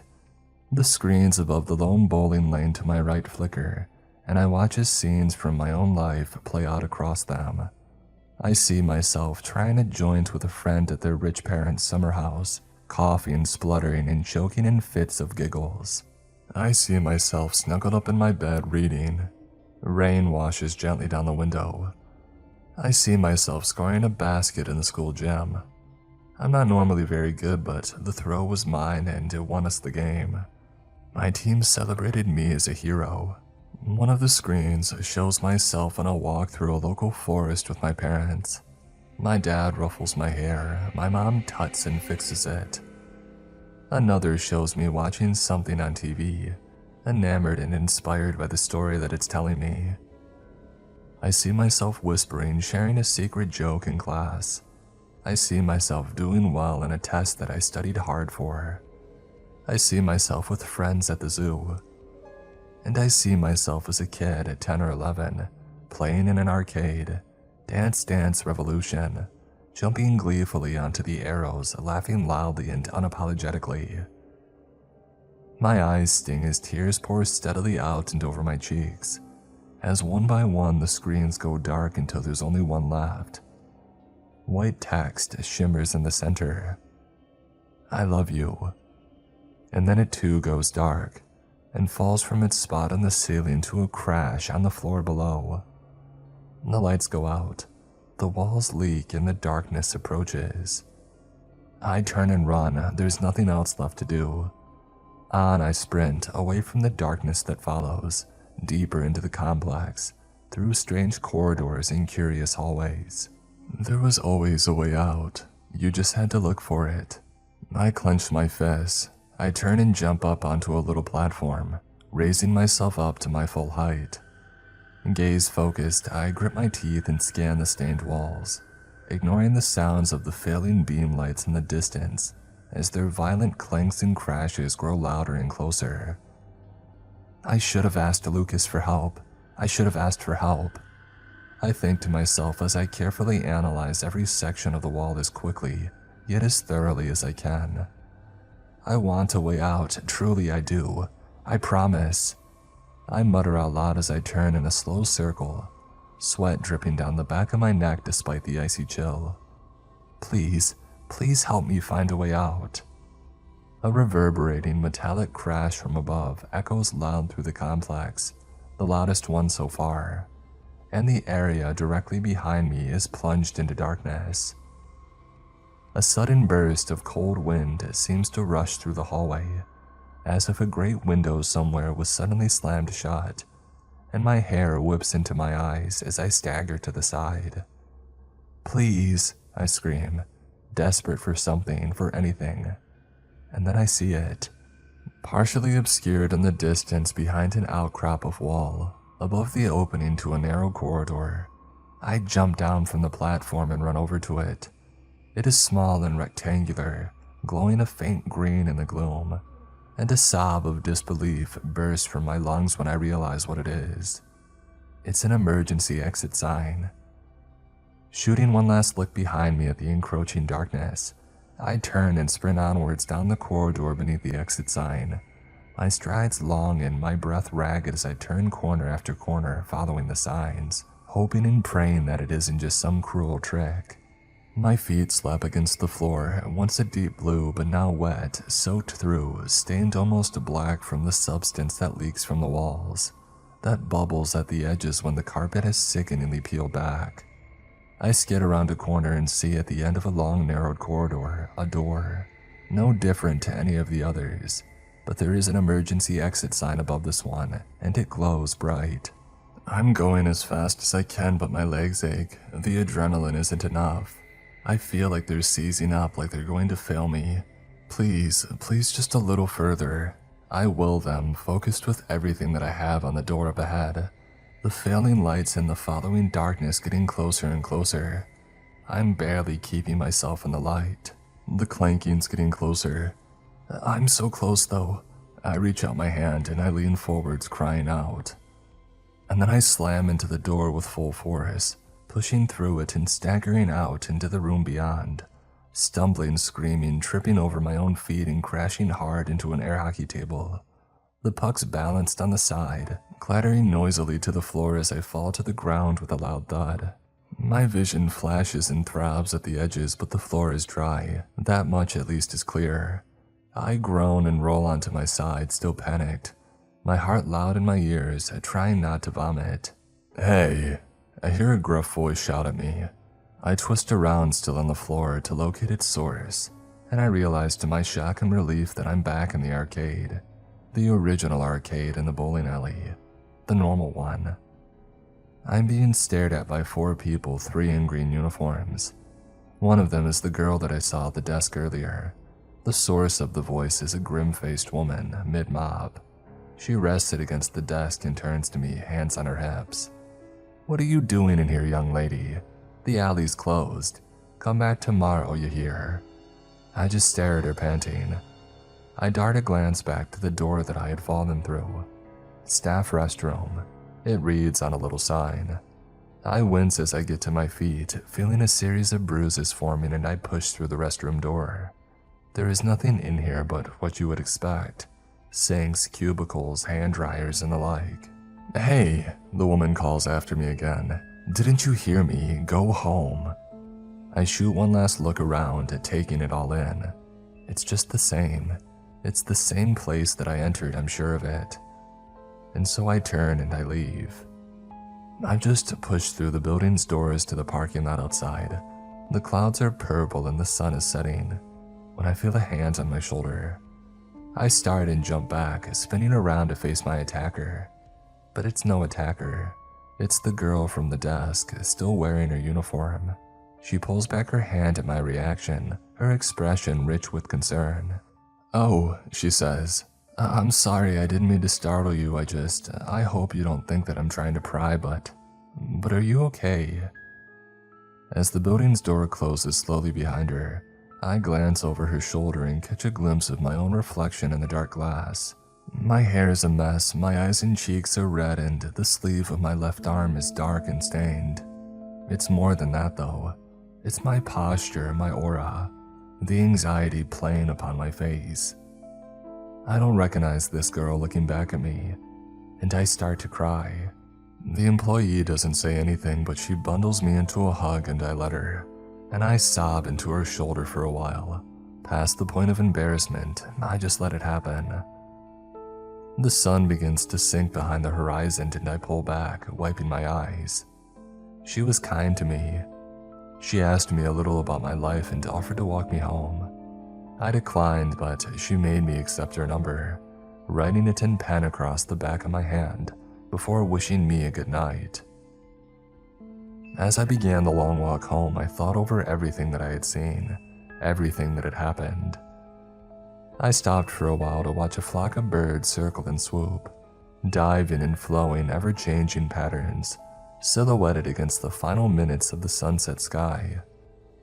I watched them fly off and away to whatever it is they go as the night begins its shift, faint stars starting to appear above and all around. But they'll be back. The sun will rise again. I unlock my front door and I head into the house, up the stairs, and I push open the door to the bathroom. It's covered in blood. Down the wall against the bathtub and over the floor, and there's a trail of it leading across the upstairs hall and then back round, back down the stairs. I think about Lucas, the robot, about one of the first things that he said to me. Sometimes a good scare can be necessary. It might be just what we need. I chew my tongue and then tie up my hair and fetch some cleaning supplies from downstairs and I scrub. I scrub it all clean. It's not easy and it takes me longer than I would have expected, but I manage. I get the worst off, at the least. And then I sit down at my desk. I pull some paper and a pen from a drawer and I start to write. I don't know how to start at first, but once I've begun, it's easy enough to keep going. And dear Mom and Dad, and I write about what I've done. I write about why I do it. I write about how sorry I am and that I hope they don't blame themselves. I write about how I need their help. I write about how I don't want to go on like this. And for the first time, I'm starting to believe that I don't have to. When I've finished, I take it into their room and place it on their bed, and then I return to my own and lay on the floor with my hands behind my head, looking up at the ceiling. I turn to my right and I reach out an arm, gently disconnecting my phone from the charge cable. I take the headphones and I push them into my ears. Opening YouTube, I search for a particular song, an old favorite of mine, one that I haven't heard in a long time, and I let the music wash over me. My parents will be home soon, and when they return, I will be ready.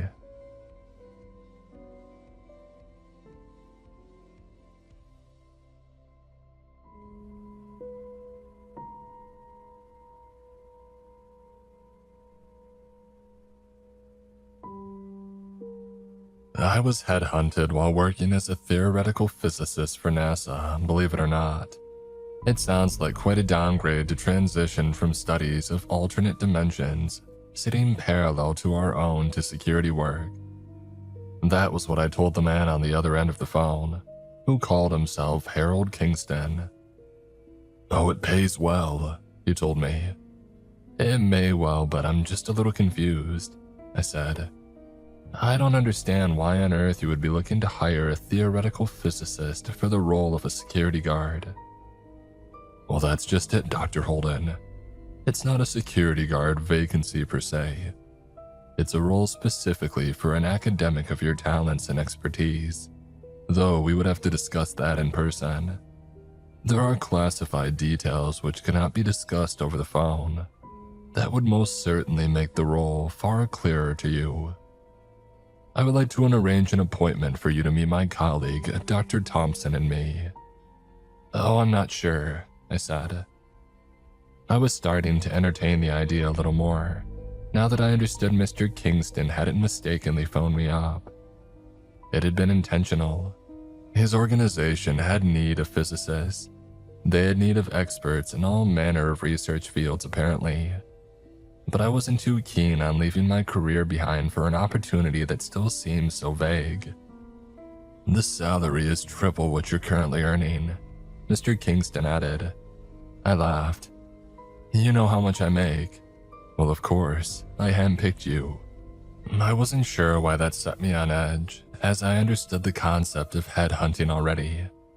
But something about the tone of Kingston's voice didn't sit well with my gut at all. Is this a legitimate opportunity? I asked. Triple my salary, it sounds too good to be true. Dye Solutions is a government-funded organization, Dr. Holden. And believe me when I tell you that the American government is extremely invested in the work that we're doing. He paused. If you simply meet us for an appointment, you'll see all of this for yourself. Triple my salary. I told myself that I would be a fool to not at least meet the man and hear what he had to say. He forwarded the details to my email and I went to the specified location. Seeing the building in person did slow my rapid heartbeat, at least somewhat closer to a normal rate. It was not some back alley warehouse, but a multi-floored and glass-paned building. There is a large marble wedge on the main lawn, with a metal plaque affixed to its front reading, Dye Solutions. I started to feel quite giddy as I went inside, and dreaming of the way in which a tripled salary taking me well into six figures could entirely transform my life. I didn't stop to think on what I would be doing. I just assumed it would be the same work that I had been performing for NASA. Only my harebrained ideas about other worlds might be taken marginally more seriously here, given the significant bump in pay. Dr. Holden, I told the receptionist, a fair-haired young woman. I'm here for the third floor, she interjected. Room 17A. Right, thank you. I went to the lifts to the side of her desk, impressed already by the efficiency of this place. The receptionist was so on the ball as to anticipate my needs before I'd even finished my sentence, and that had to spell good things about the running of this place. But why was there still a churn in my stomach as I awaited the arrival of the lift? I wondered, why did I still feel as I had during the initial phone call with Harold Kingston? That something about this Dye Solutions building, and perhaps even the people working for it, sat at odds with normalcy. Why was something in my very being screaming at me to run?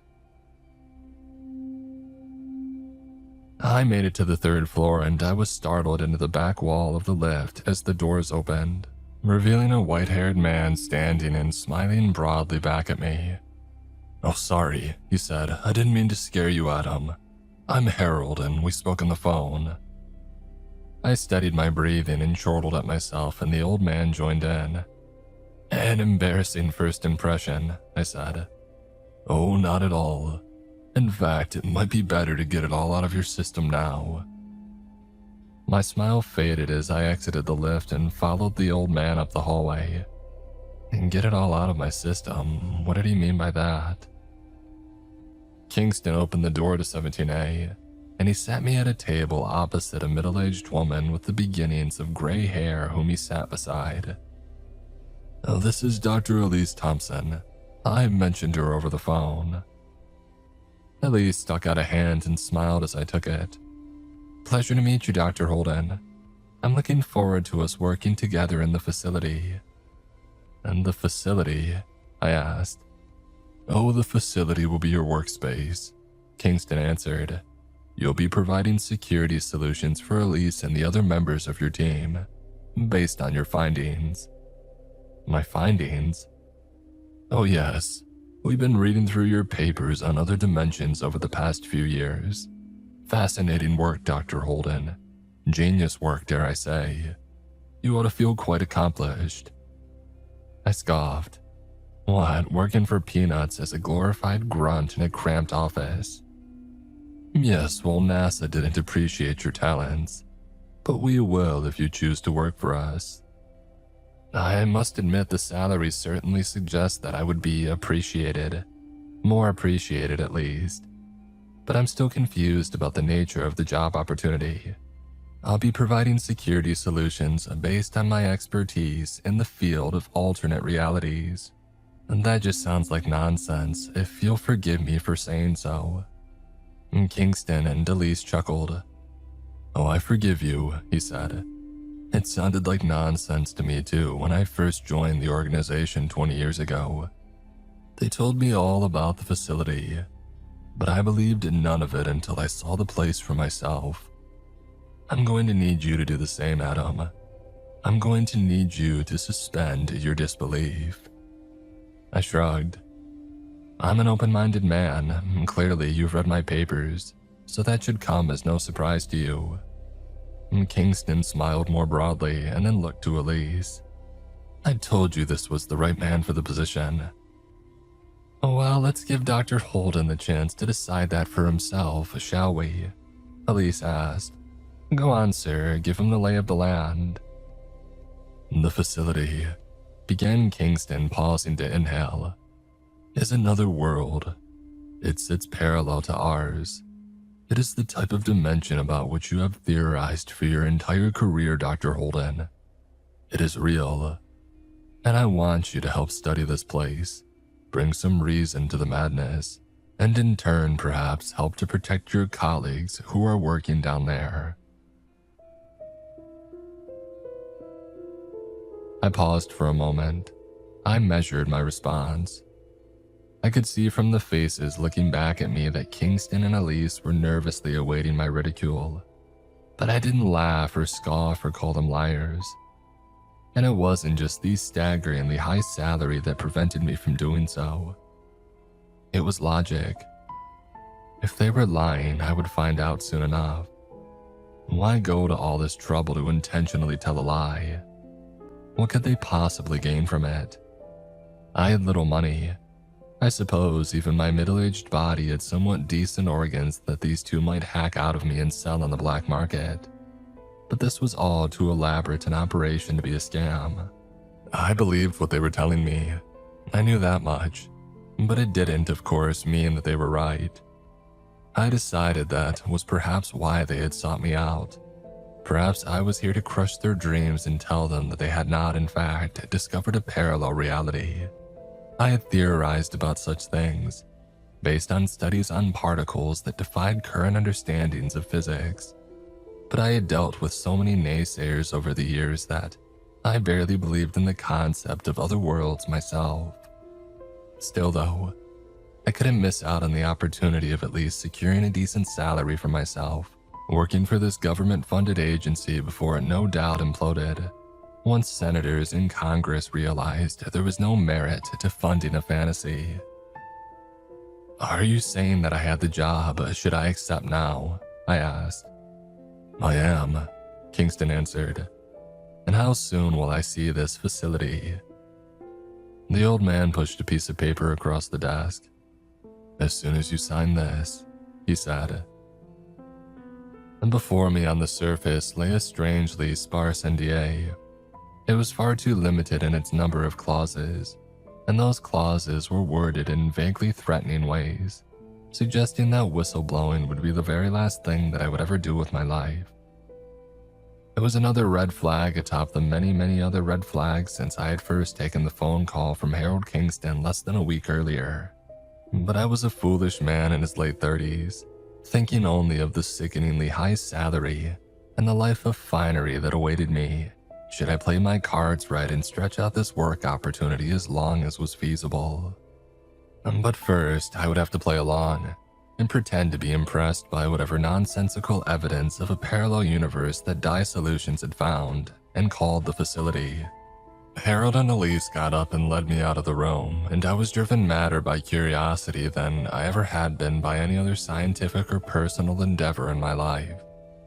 These two had insisted that I would essentially be working security, and I had laughed at the notion. They hadn't. Am I not a little overqualified for a security role? I asked. No, answered Kingston. Not for this kind of security work. I told you, Dr. Holden, you're going to be doing more than watching surveillance footage. You're going to become the expert on the facility. We'll give you the knowledge and experience that we've spent years building, and you're going to give us your mind in return. You're here for your expertise. You'll be conducting experiments on a daily basis to ensure the safety of our teams in the various areas of the facility that we've mapped out over the past 22 years. I still don't really understand the facility that I'm supposed to be guarding, I said. How does my expertise come into play here? Oh, I suppose the word facility might be throwing you off. Kingston led us to the lift and pressed the button, and we waited quietly for a few moments. You'll understand when you see it for yourself, said Elise. And that is where you're taking me now, right? It is. I smiled. It's just a relief to know that I got the job. No, you were never at risk of failing the interview, Dr. Holden. Whether you got the job was always in your hands. Now you've signed the NDA, that's it. You work for us here at Dye Solutions.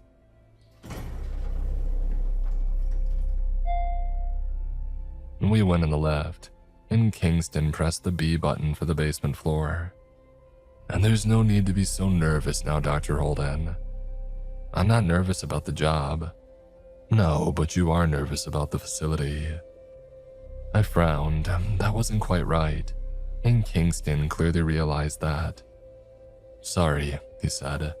What I mean to say is that you're nervous because you don't believe in the facility. I went pale, watching the numbers on the lift screen disappear down to 1, and then 1 became B. I stammered as the doors opened. I don't. It's okay, Adam, said Elise, motioning for me to follow as she clambered out of the lift. We were all the same when we first started here. None of us believed. I followed her out of the lift alongside Kingston. So you both keep saying, it has to be seen, right? Right, Kingston replied. The pair took me down a mostly unlit hallway to a nondescript door, guarded at either side by 2 men in black security attire. Their rifles affixed to their fronts caught me a little off guard. This seemed like an excessive defensive measure, and it begged the question of what security work I would be doing. Yes, Kingston kept telling me that my job title was a little misleading in a traditional sense of security work, as my role would involve scientific studies of some kind. But here were 2 men that seemed to be doing a perfectly suitable job of securing this facility, all with the traditional method of deterring would-be intruders with firearms. Kingston nodded at the 2 men, and then opened the door onto a room. But to call it a room was a stretch. It was little more than a storage cupboard, cleared out of whatever else it had once housed, given the carpet's indents, forming the telltale lines and holes of rather ordinary shelving units or boxes. It was a disappointing room. There was nothing in there, and I almost wanted to ask whether this whole thing had been a joke all along. But I was no moron, and I didn't want to lose out on such a well-paid opportunity. This was still the initiation phase of my employment, and I feared that stepping out of line in any way might still lose me the job, no matter what they said about it already being mine. I was almost certain that this had to be some manner of test. Obviously, a cleared-out cupboard was not the facility that they had kept discussing. It clearly wasn't the space that I would be guarding, as the job was being performed perfectly well by those two men on either side of the open door into it. But if two men were really needed to look after a tiny empty cupboard, then that dampened my hopes for Dye Solutions being a reputable organization, and it certainly did not bode well for the facility being an interesting place. But then Kingston marched ahead of Elise and me, striding towards the far wall of the storage cupboard. It took him only 2 steps to cross the entire room, and then he was gone. Gone. He had vanished before my eyes. I let out a scream as I came to terms with what I had witnessed, and Elise held my shoulder and tried to settle me. "It's okay," she said. "It's okay, just walk through the wall. I'll be right behind you, it's safe." I spent a minute or so collecting my breathing, and Elise did pressure me again. She stood there silently holding my shoulder as if to steady my footing and stop me from collapsing. She was absolutely giving me a moment, no doubt about that. She had once stood in that exact same position, perhaps having a panic attack much like my own as she came to terms with the fear gripping her entire body and mind. And she and I certainly couldn't be the only ones to find ourselves in this predicament. Kingston had been there too by the sounds of it. He had mentioned other colleagues in the facility. The facility was how it lay behind the wall. I hated myself for that pondering question, because it meant that I was coming to terms with something that ought to have been impossible. A man walking through a wall. And then I thought of what Kingston had said about the facility being another world. Dye Solutions was looking for the best of the best in all scientific fields. They were looking for theoretical physicists such as me. They were dealing with a realm of science beyond public understanding. Whatever I had just witnessed was not a feat of magic, but a science problem of some kind. It wasn't impossible. I just didn't understand it yet. Maybe it had something to do with parallel realities, or maybe it didn't. But either way, I had been brought here to find out. The staggeringly high salary made sense. I summoned a deep breath and walked forwards.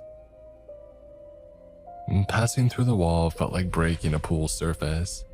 It was the only proof I had that this wall was not some holographic trickery, set up by my new Dye Solutions colleagues to play a practical joke on the new hire.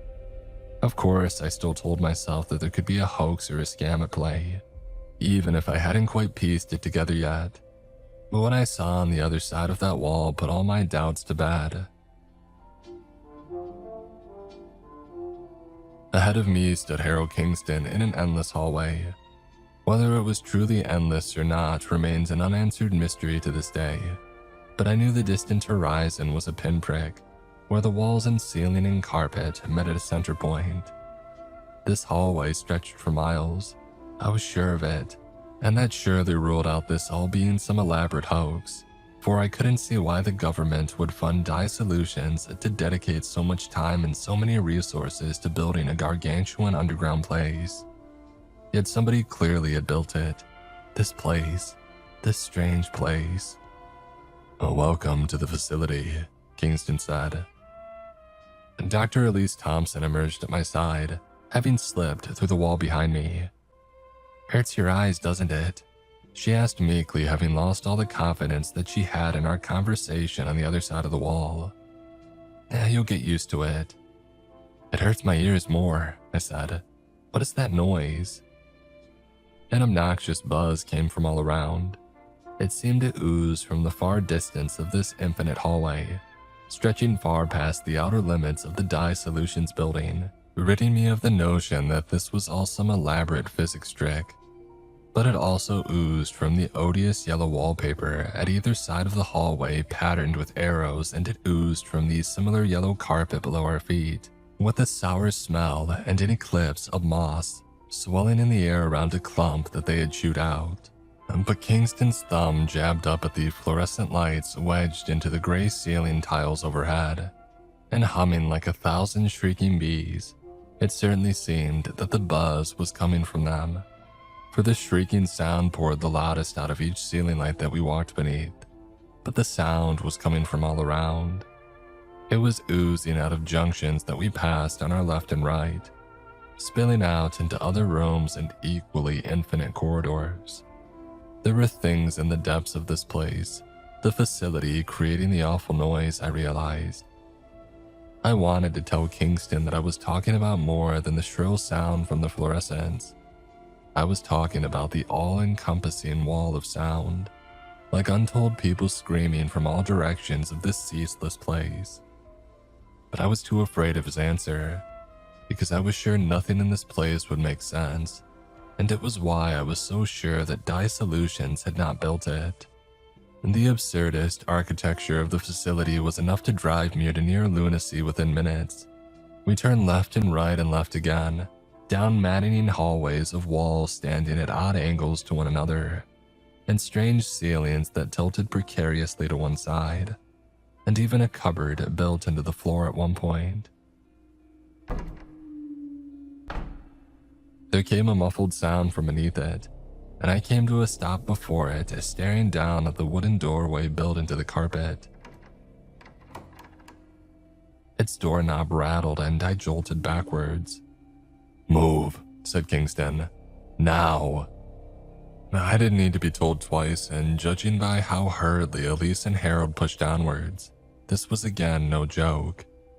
We scurried down more lefts and rights until I was sure that I wouldn't be able to find my way back without them.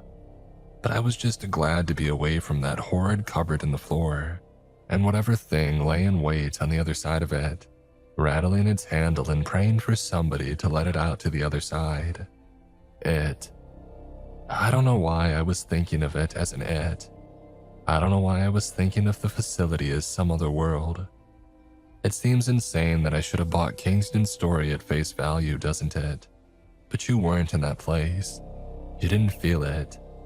There was something wrong with it. And I started to consider as we worked our way into its yellow depths that the facility had not been built at all. Sure, it had the appearance of the back rooms of some dated inner-city office, missing on the appropriate desks, computers, shelving units, and other corporate furnishings. But it wasn't a place that made sense, even if one were to overlook the absurd interior design. It was impossible to overlook the sheer scale of the place. It was too big. Not just too big for Dye Solutions to have built.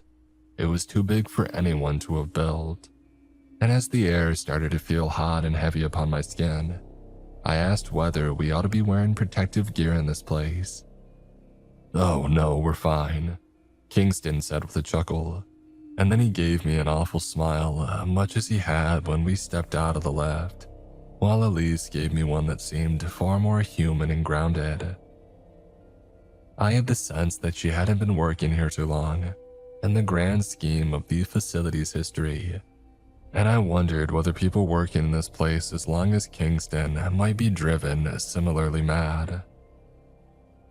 We passed down one final corridor with fluorescent lights and ceiling tiles built into its floor, and carpet built into its ceiling, and then we exited into a large room.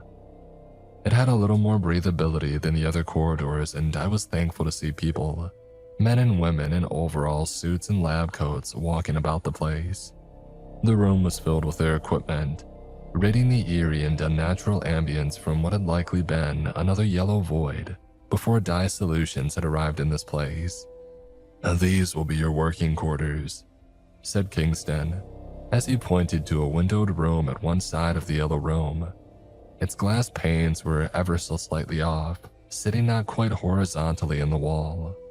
And that told me this room had been designed by the maker or makers of the facility, rather than Dye Solutions. You see, Dye Solutions had a human touch to their work, and I knew the difference between the two. One gave me nausea, and the other gave me a little respite. But I couldn't stop thinking about that cupboard a few hundred yards back. "What was that under the floor?" I asked. There was knocking and rattling, and... "It'll be far from the strangest thing you see in here," interrupted Kingston. But it's the sort of thing you'll be keeping an eye on, Dr. Holden." I sighed. "Right, security work. But there's a reason you hired me in particular, right?" You think my scientific expertise will come in handy with understanding this place? This other world, Kingston said. I didn't want to agree with him just yet, but my gut already did. But the logical cogs in my head were trying desperately to explain it all, perhaps to keep me from screaming or passing out, for we weren't built to understand such things as other worlds. I was a theoretical physicist. Theoretical. I was never supposed to see one of my parallel universes, about which I had written so many papers in reality. I had never truly believed. Now I did. Kingston left me with Elise, who took me into our office and showed me the ropes. On a monitor were the camera feeds of an elaborate surveillance system, keeping tabs on all the rooms mapped out by dye solutions, and in documents strewn messily about the desk were the beginnings of scientific ideas from the previous physicist who had been working on coming up for explanations for the physical anomalies in the various rooms. The walls shift, explained Elise, pointing at the documents. And that was what Dr. Peter Accrington believed. He's the one I'm replacing. She nodded and continued, pointing at the documents again. Layouts change daily, sometimes hourly. There are strange forces at play. I feel it already, I said. In the air. This isn't Earth. I don't feel right here. Oh, I'd say that feeling gets better, but it doesn't, Elise said. And you'll see more anomalies that make it harder and harder to believe there's a scientific explanation for all this. But you're the physicist, not me. What sort of things did this Dr. Accrington see? I asked. Oh, gravity sometimes plays by different rules, she said. And sometimes employees working in these facility rooms find that they don't need to eat or drink water for days. People have died on the job in a myriad of ways over the past 20 years. That's why minds like yours are so important, Adam. Dr. Thompson, I mean. The previous man in your role, Accrington, thought that there must be some explanation for all this, and spent years trying to make sense of it all, as he thought we could do a better job of protecting the team if we could learn to predict this, while unpredictable plays. He always said we needed more minds that could make sense of these unearthly laws of physics. He was getting close to an answer, he claimed. But Elise paused.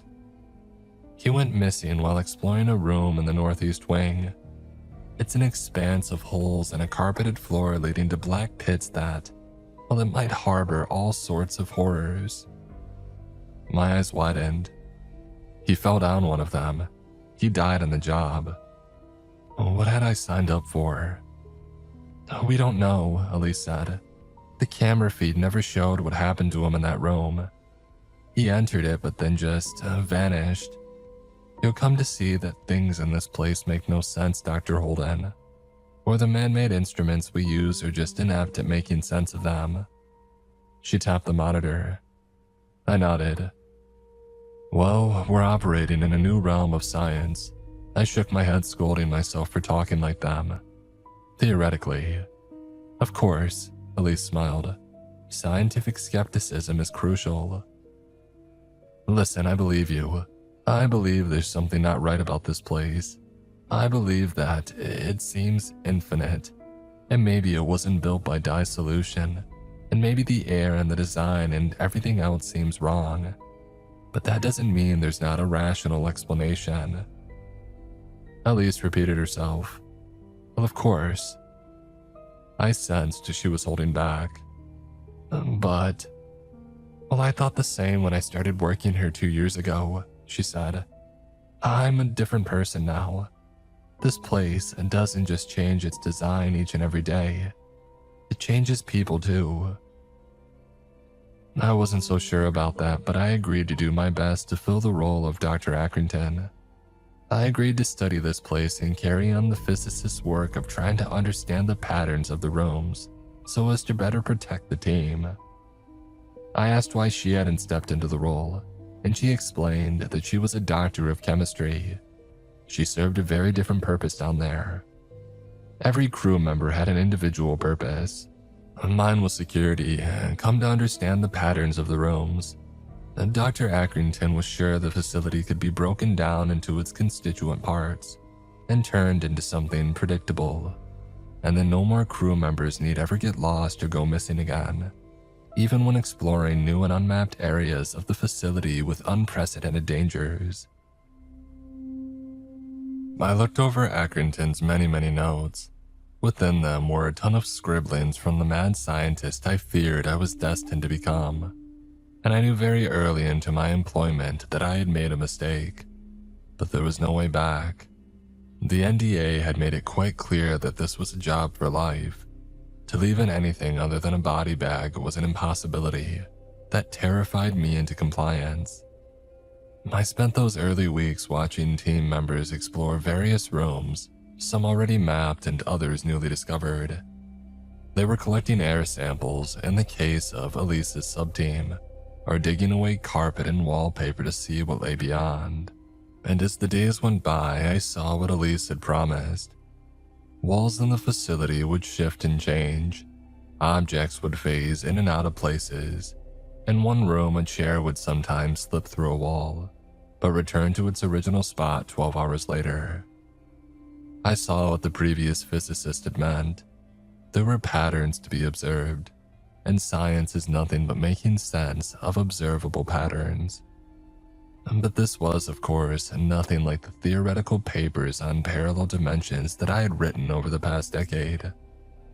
I had spoken on particles behaving in peculiar ways, of course, but to see it with my own two eyes was quite another thing.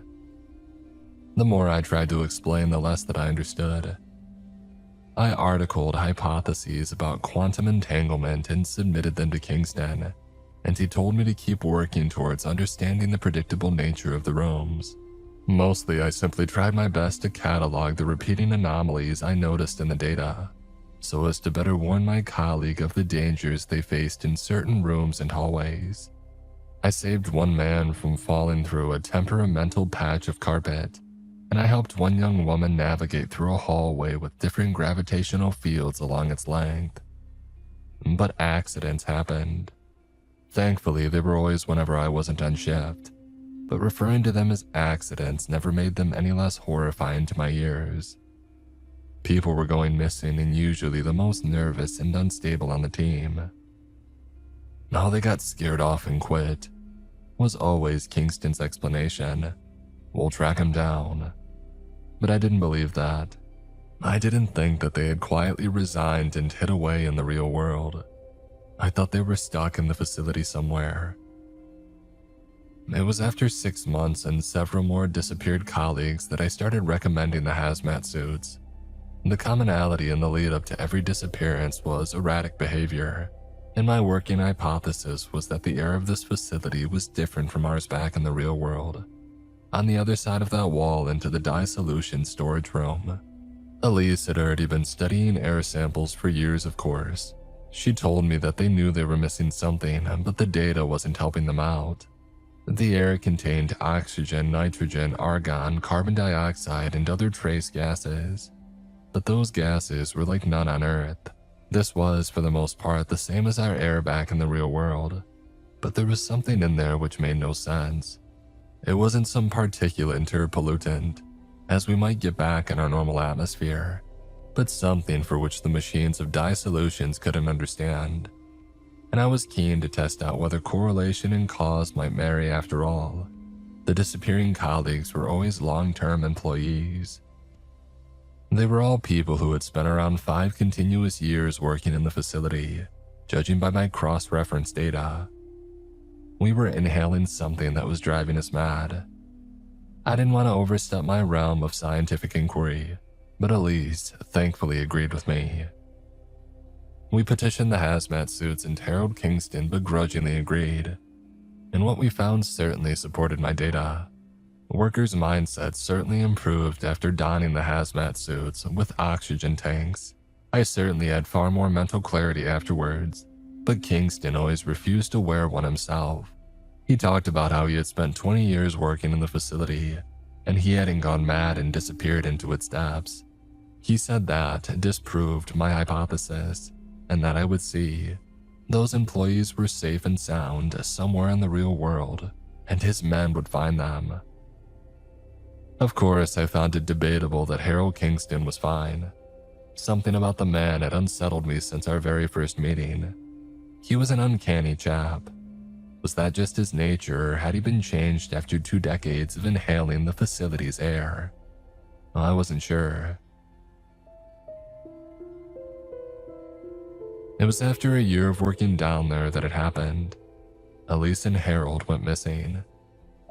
I hadn't been on shift when it happened, so I scoured the footage and found that Elise and Harold had simply vanished into thin air in the room of holes, where Dr. Accrington and so many other dissolution employees had disappeared over the decades. And just as had been reported with Dr. Accrington's disappearance, Elise and Harold did not trip and stumble down one of those holes. They simply ceased to be.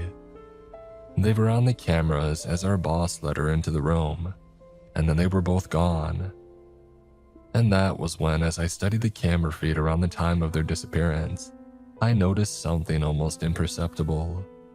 2 of the holes had darkened into absolute blackness, as if they were no longer full of shadows, but in absence, or perhaps I realized it was quite the opposite. 2 people had vanished into thin air. 2 holes had darkened with their swallowed souls. I was starting to sound mad myself, so I checked the oxygen tank on my hazmat suit, found that it was fine, and put my face in my hands. I wept for Elise. She and I had become close, too close perhaps. I should have maintained a degree of professionalism and separation. I realized in that moment that I had fallen in love. Fool that I was. So I got to my feet and went out to the room of holes, watched by a few timid colleagues from the doorway. None were keen on stepping foot in that room, which had caused 3 of their colleagues to vanish already. They looked at me as if I were driven to insanity by that strangeness in the air, which had affected their coworkers, but it was Elise who had driven me to this insanity. It wasn't some sense of justice. It wasn't some hero who would have bravely gone in search of any fallen colleague. It was Elise. I had to save her. I wasn't thinking clearly. I don't remember fetching a rope or having any sort of plan as to how I would venture down one of the black holes. The room made the decision for me. My vision filled with blackness, and I was falling, tumbling down a void, hearing the screams of the dissolution's workers tumble down after me. And then I was lying softly against a hard floor. I had not clattered to it, I had drifted to it softly, as if plucked from one place and laid gently in another. I rose to my feet and found wet tiles beneath, stretching towards a pool that stretched off around a corner, like those maddening yellow hallways up above. But this place was different. Was it still the facility? It had to be, because it gave me that same feeling of wrongness. Now it was a mirage of a swimming center rather than an office space, but elements of that facility above it seeped in. I saw a hallway of yellow carpet leading off from the tiles behind me, and so I followed it. It was not a route picked out carelessly or at random. There was a trail of wet footprints across the carpet. It had to be a sign of Harold Kingston and Dr. Elise Thompson. I followed this wet trail of footprints across the carpet and into another room, covered in tiles, across its floor, walls, and ceiling, with only scant light spilling inside from fluorescence in the carpeted hallway. I didn't step into the room. I was frozen in fear to the spot, because there was a man standing in it, a man that I recognized. "Harold," I whispered. Kingston was standing and staring at the tiled wall facing away from me, and I realized there was a thin sheet of water trickling down those tiles from a gap between the wall and the ceiling. My boss seemed to be mesmerized by it at first, but then I couldn't see his face. For all I knew, he was staring blankly at the tiles ahead, not a thought in his head at all. "Where's Elise?" I asked. "Sir." He finally turned and I screamed. Kingston's face was gone. The old man clawed at the blankness where his facial features should have been, now covered in flat and pale skin, and he started to stumble blindly towards me. But as he went, his stumbling stopped and he found a calm and measured stride. He was walking directly towards me. Even without eyes, he could find me. I turned and ran left, followed the carpet to a hallway of slick tiles, which nearly brought me flat to my face as I skidded across them. There were fewer lights with every turn I made, but I was guided instead by occasional smears of blood on the tiled walls of the corridors. A trail of handprints led me deeper into the dark. And then I came to the worst of the rooms. Lit by a solitary ceiling fluorescent was a pool in the center of another tiled room. And in that pool was a young woman, her head being forced underwater by a nude, bald man. "Elise!" I cried out, and the man turned to face me, revealing that he was like Kingston, with no features on his face. He was an undressed toy doll, creating friends to join him. That was the most sense that my logical mind could make of it all. And as he let Elise come up for air, I saw her lips drip off from her face, as if washed away by the water. She was trying to scream, judging by the tautness of the flesh in the bottom half of her face, and the wild look in her eyes as she turned to look my way.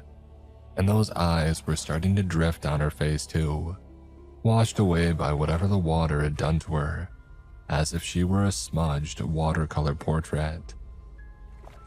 The nude, faceless being took hold of Elise again and giggled, muffled behind its face flesh as he dunked her under the water again. Like a child playing a game, and she was his toy doll after all. I saw her nose and eyes drift up to the surface in bubbles and float away, watching me as they disappeared into the darkness of the room.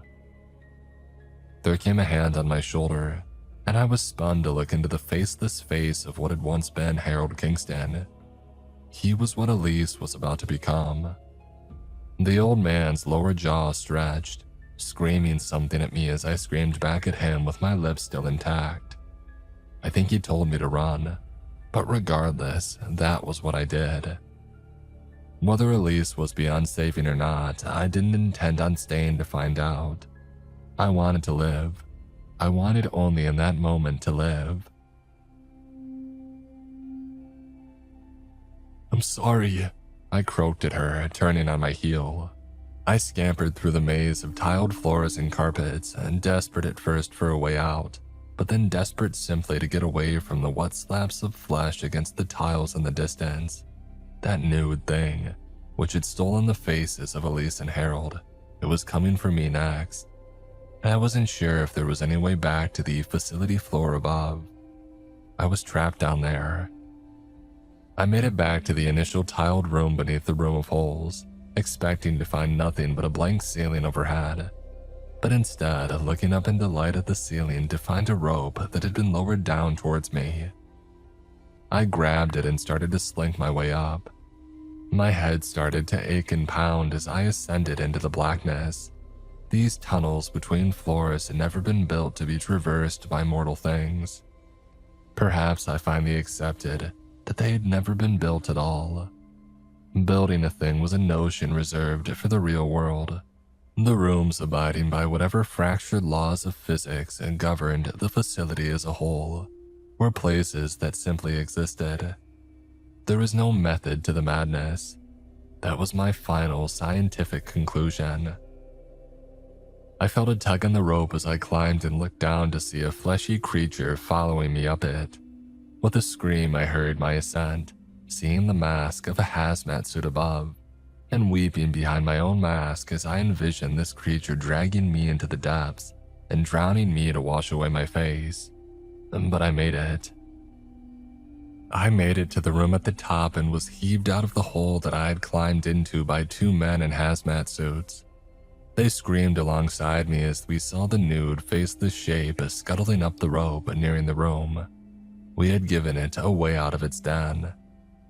But I snatched the rope from my savior's hands and tossed it down the hole, watching the creature plummet to its depths, back to the pool rooms where Elise and Harold were fated to forever wander alongside it, faceless and forgotten. I left iSolutions shortly after that, and I've been in hiding ever since. They threaten me even now that they'll end my life for leaving them behind, given all the classified knowledge that I have. But they don't terrify me anywhere near as much as that thing, and its created things down in the tiled depths of the facility. I have nightmares of Elise finding me, faceless and furious that I abandoned her, and then washing my face away so that I